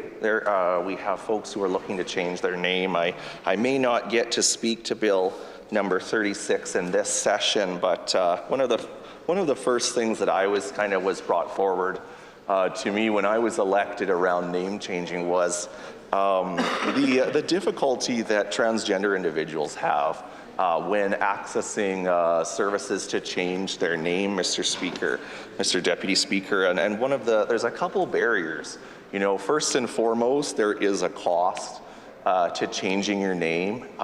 When you have decided that name that represents you best in this world, one of those barriers is a cost. The second barrier, Mr. Deputy Speaker, is the fact that when folks do go and change their name, and of course, there are many very valid reasons to have the system in place that we do, but when folks go to change their name, they have to pay a fee, and then that name change, of course, is published in something we call the Saskatchewan Gazette. Very much an interesting hangover from the idea of a government publication that would be putting this out into the world, that things are happening in the government. But, one of the real pain points or really concerns that has been brought forward in this is that report indeed actually does dead name those individuals. And if members of the House aren't aware of what the term dead naming is, it's when you have chosen a new name and you have decided that's the name that represents you the best. The old name we don't use anymore. We respect someone's gender identity and respect the name that they've chosen. We talk about chosen family or like those chosen names that represent us. We're kind of the only ones who know what represents us best in the world. And so one of the privacy concerns that transgender individuals have is that when folks Google their name, the Saskatchewan Gazette comes up, and right there, plain as day, has a dead name right associated with it. And so really, there is a lot of privacy concerns for transgender individuals who are applying for jobs. One of the first vetting processes of, when you're looking to hire someone is, doing a quick Google search and see what's out there in the world. And so, Mr. Speaker, of course there are very, valid reasons why, and I know the name change bill speaks to some of those reasons, from security reasons, if someone is involved in the criminal justice system, we need to know when someone who might be a dangerous offender looks at changing their name, Mr. Speaker, because we need to be able to have access to that information. So I think what I'm really getting at here, Mr. Speaker, in the vein of these bills, is there needs to be some processes put in place, some discretion, I think, for individuals who are looking to change their name, but looking to be able to do that in an affordable capacity and in a private capacity. You know, I think it's very reasonable to say that if criminal justice is part of the situation, well, then you know you in a lot of ways maybe you've waived your right to some of that privacy. But I think for many individuals who are looking to do the name change process, that maybe there needs to be some consideration and put in place for individuals. So, you know, Mr. Speaker, we'll continue to do the important work of analyzing these pieces of legislation, working with my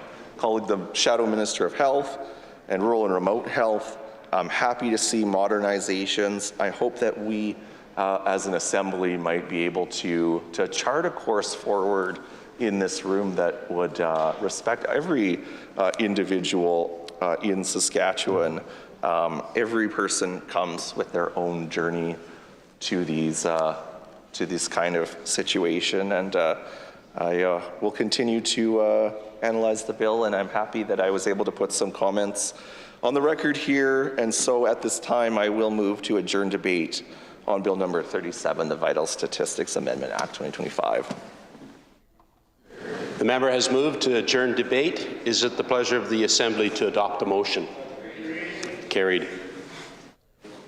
Government orders, adjourn debate. Item number 9, resume debate on the second reading motion for Bill number 38, the Building Schools Faster Act. MLA McBain. I recognize the member from Regina Rochdale. Thank you, Mr. Deputy Speaker. I am pleased to be able to rise to speak to this act as well. A few highlights. This act applies only to new schools, not replacements or repairs, and to school divisions who are responsible for identifying the need for the new schools as well. Municipalities are responsible for acquiring land for building the schools on, and the minister can order municipalities to acquire land if need be. This bill really doesn't do much for schools that are in poor critical condition that we have right now. And after 18 years in power, perhaps the Sask Party might have thought about doing a little bit of that and tried to maintain our schools in a little better manner. And with that, Mr. Deputy Speaker, I adjourn debate on Bill number 38. The member has moved to adjourn debate. Is it the pleasure of the Assembly to adopt the motion? Carried. Government orders, adjourn debate. Item number 10, resume debate on the second reading motion for Bill number 39, the Building Schools Faster Consequential Amendment Act 2025. MLA McBain. I recognize the member from Regina Rochdale. In addition to my former comments that I just made, I just want to recognize that before buying land, municipalities, school divisions must present the minister with contribution agreements for costs, timeline, and land needs. I also might want to make the remark that perhaps we might want to remember that the Sask Party might have been able to pay for 3 new schools with the $100 million that were perhaps blown on water bombers that did not extinguish a single fire this summer. And with that, Mr. Deputy Speaker, I adjourn debate on Bill number 39, the Consequential Amendments Act for Building Schools Faster. Move to adjourn debate. Is it the pleasure of the Assembly to adopt the motion? Carried.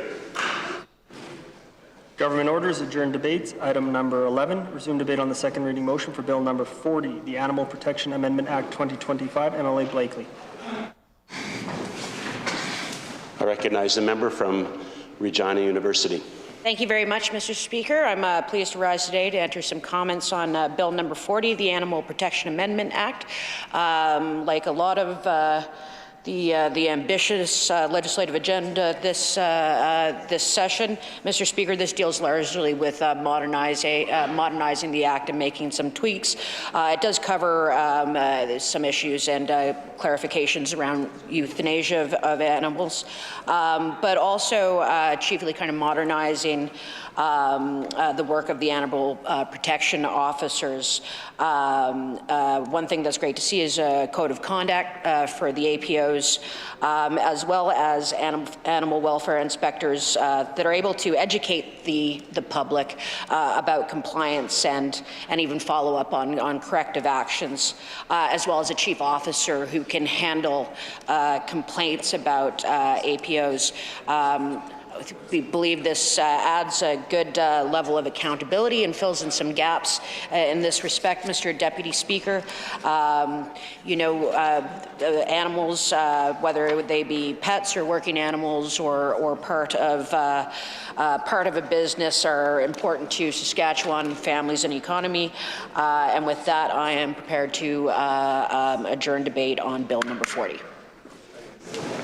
The member has moved to adjourn debate. Is it the pleasure of the Assembly to adopt the motion? Carried. Government orders, adjourn debate. Item number 12, resume debate on the second reading motion for Bill number 41, the Heritage Recognition from Many People's Strength Act. MLA Pratchler. I recognize the member from Saskatoon, Silver Spring. Thank you, Mr. Deputy Speaker. Glad to be on my feet today to speak to Bill number 41, the Heritage Recognition Act. This is an act, Mr. Speaker, that allows the minister to proclaim any Heritage Day, week, or month as they see fit, also providing regulations for the same, and that it also doesn't affect any other heritage event that was already been proclaimed, which is nice to see. That the government is taking some action in this regard to recognize more communities that come from diverse parts of the world, from diverse cultures, people who have carried different traditions and different languages and different faiths. It's nice to see that the government is picking up where my seatmate, the member for Regina Pasqua, has so eloquently led us this past year in getting Sikh Heritage Month proclaimed in this province officially. And it's nice to see this bill won't do anything to diminish that and hopefully will enhance it. I will say, Mr. Deputy Speaker, I think it is incumbent upon all of us here as people who represent folks from very diverse backgrounds, many of them newly arrived immigrants, and we must do all that we can to ensure that these folks feel welcomed, that they feel safe, that they feel secure in this province of Saskatchewan, that they've come here, they've chosen Canada, and more importantly, they've chosen Saskatchewan and Regina or any of our other communities to call home. And so I think it's with quite a bit of encouragement and hope that Bill number 41 will assist in making them feel welcome and make them feel safe and secure. I would also encourage all of us in this House to ensure that a lot of these folks that come from these immigrant communities are arriving here either as temporary workers or as permanent residents, that they are allowed to participate fully in their communities and in their province and in the economy and also in the political process. And I think it's important and incumbent upon each and all of us to ensure that those folks feel welcome and that they have a voice, not just in this legislature and not just through the members of the Legislative Assembly who've been called upon to represent them. So with that, Mr. Deputy Speaker, I will be happy to move to adjourn debate on Bill number 41. Member has moved to adjourn debate. Is it the pleasure of the Assembly to adopt the motion? Carried. Government orders, adjourn debates. Item number 13, resume debate on the second reading motion for Bill number 42, the Saskatchewan Firearms Amendment Act 2025. MLA Brar. I recognize the member from Saskatoon-Meewasin. Thank you very much, Mr. Deputy Speaker. Again, honored to be on my feet to speak to adjourn debate on Bill number 42, the Saskatchewan Firearms Amendment Act 2025. Mr. Speaker, what we are seeing with Bill 42 is some changes to the way the Saskatchewan Firearms Commission or the Commissioner's Office is able to assist folks in the province with any number of areas as it pertains to firearms here in Saskatchewan. Some of the high level, Mr. Speaker, if a gun is to be seized, is the ownership or ability to transfer it was previously lawful but no longer due to new legislation. The legislation is ensuring that, if the federal government is doing a buyback, that the fair market value must be compensated to the individual. We're seeing a framework here where owners are able to send the guns to the Saskatchewan Firearms Commission to be appraised for that fair market value, Mr. Speaker. They can run forensic ballistic tests on the guns stored for this purpose. If a gun owner receives full compensation, they must send written notice now to the Commissioner. What we've seen is some powers designating the minister to designate or delegate the deputy or assistant commissioner. And what we're also seeing is the ability for the chief firearms officer to designate any firearms for safety instructors, policies, guidelines in that space. We also see the chief firearms officer taking on the powers of being able to do a full inspection of shooting clubs and ranges. Another important aspect of this bill, and I think really important in Saskatchewan, as we have some of the highest rates of interpersonal violence in the country, Mr. Speaker, and we also have a mental health and addictions crisis looming over our province. And so I think it's very important that there is a strong connection between our medical professionals who would be engaging with folks who are responsible gun owners, and then the ability of those healthcare practitioners or professionals to be able to notify the chief commissioner, the commissioner's office, or the police if someone has a condition that makes it dangerous for them to own a gun, Mr. Speaker. So, Mr. Speaker, what we're seeing here is important regulations around safety, around gun ownership. And I think Saskatchewan people are proud people, and we're proud of the responsibility that comes with owning a firearm, Mr. Speaker. And so I think what's important here is continuing to build a culture of safety in Saskatchewan around the use of firearms, Mr. Speaker. And so, in short, we support this legislation. We support the work of the Firearm Commissioner, Mr. Speaker. Again, we take gun ownership in this province very seriously. I think back to one of the very first conversations I think that I had as an elected official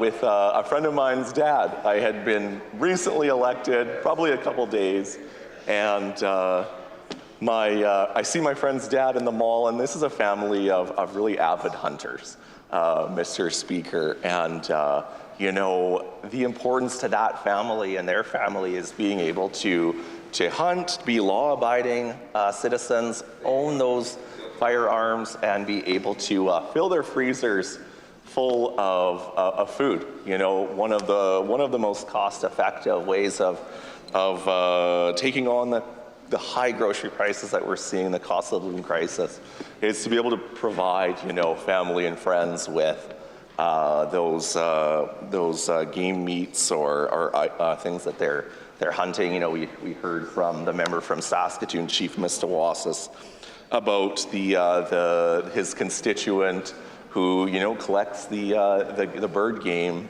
that oftentimes is left behind when we have American hunters that aren't able to take those birds across the border. And to turn that into a small business and turn it into a philanthropic effort at the same time, and able to feed so many folks with responsible hunting.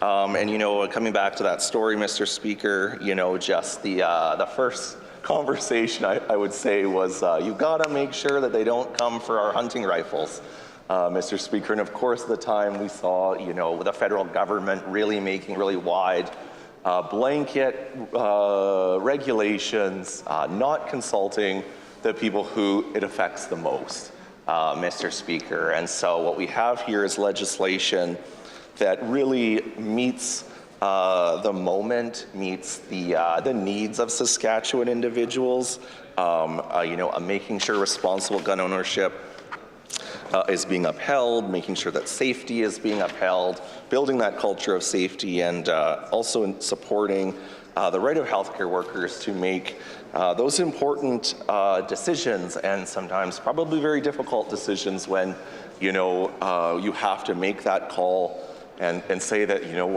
I'm worried about so-and-so. I know that they are a responsible and legal gun owner, but I'm worried about mental health. I'm worried about the situation that they're going through. And so I think we have to take those situations very seriously in Saskatchewan, so that we don't see tragedy.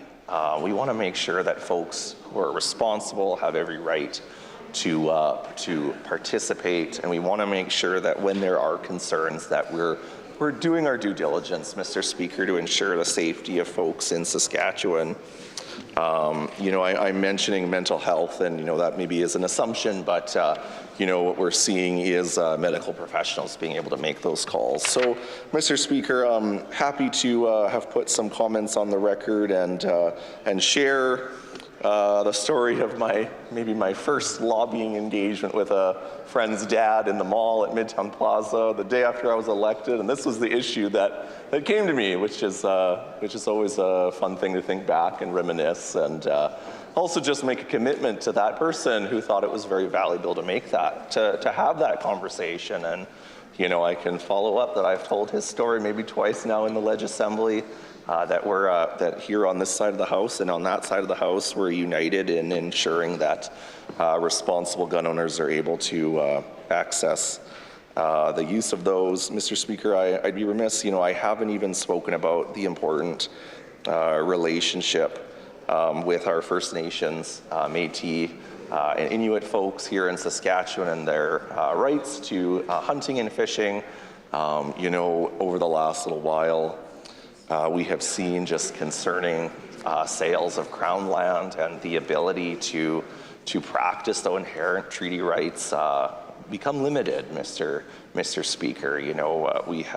We certainly need to be analyzing that part. It has to be part of the conversation, I think, in continuing to work in a reconciliation relationship with First Nations and Métis folks here in Saskatchewan.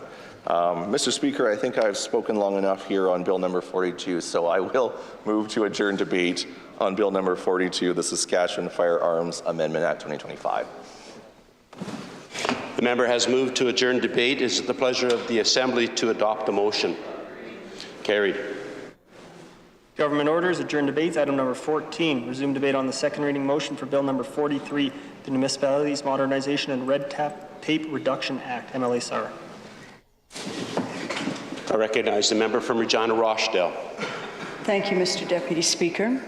If I look at the key categories that are in this act, we see that there's sections on dangerous animals, municipal designations, bylaws, appeals, and the one I'd like to focus on today is ethics.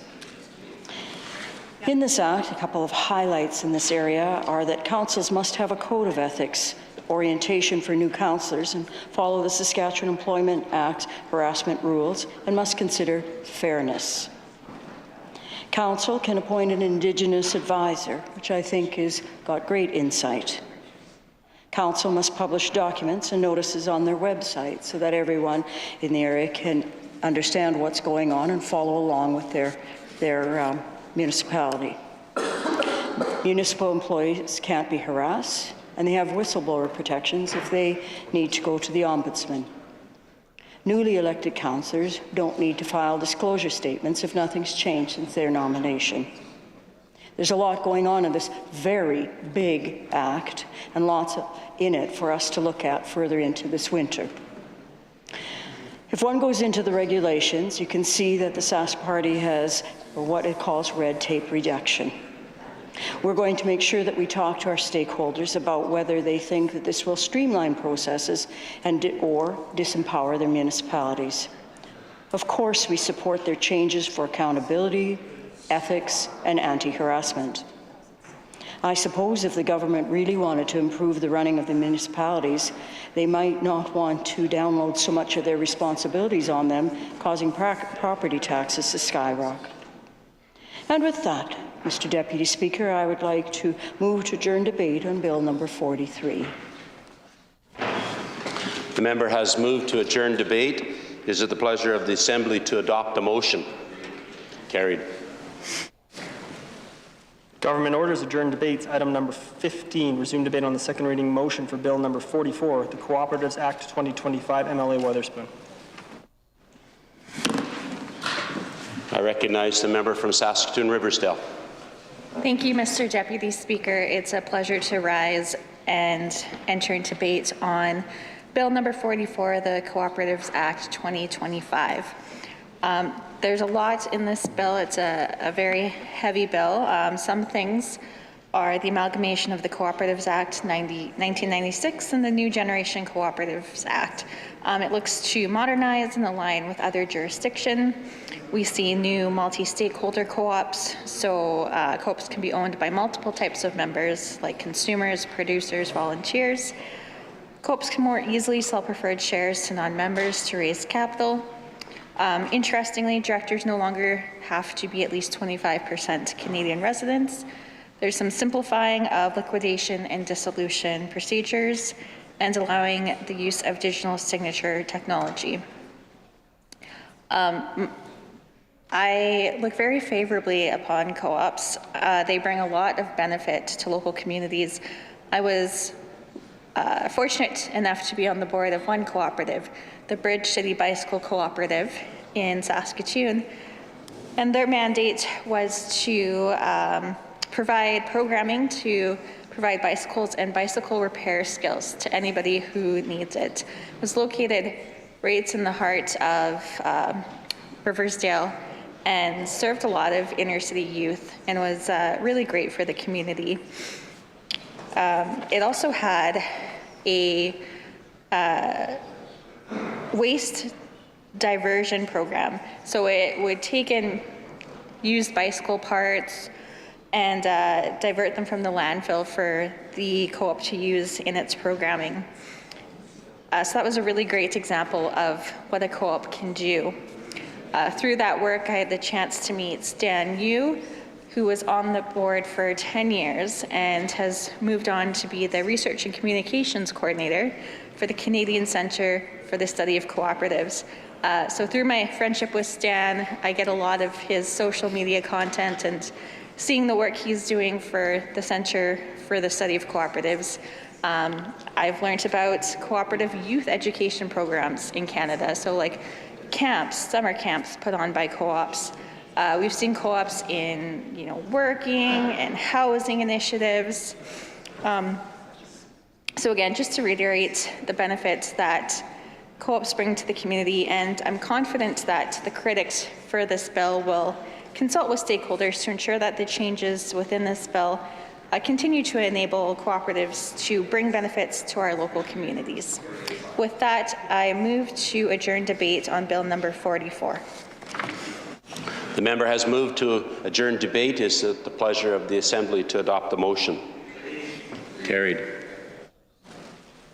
Government orders adjourn debates. Item number 16, resume debate on the second reading motion for Bill number 45, the Cooperatives Consequential Amendment Act 2025, MLA Weatherspoon. Recognize the member from Saskatoon-Riversdale. Thank you, Mr. Deputy Speaker. Bill number 45, the Cooperatives Consequential Amendment Act 2025, seeks to bring in the changes that are contemplated by Bill number 44. And I think My comments on Bill number 44 apply equally to Bill number 45, and as such, I would move to adjourn debate on Bill number 45, the Cooperatives Consequential Amendment Act 2025. The member has moved to adjourn debate. Is it the pleasure of the Assembly to adopt the motion? Carried. I recognize the government Deputy House Leader. Thank you, Mr. Deputy Speaker. I move that this House do now adjourn. It has been moved that this Assembly do now adjourn.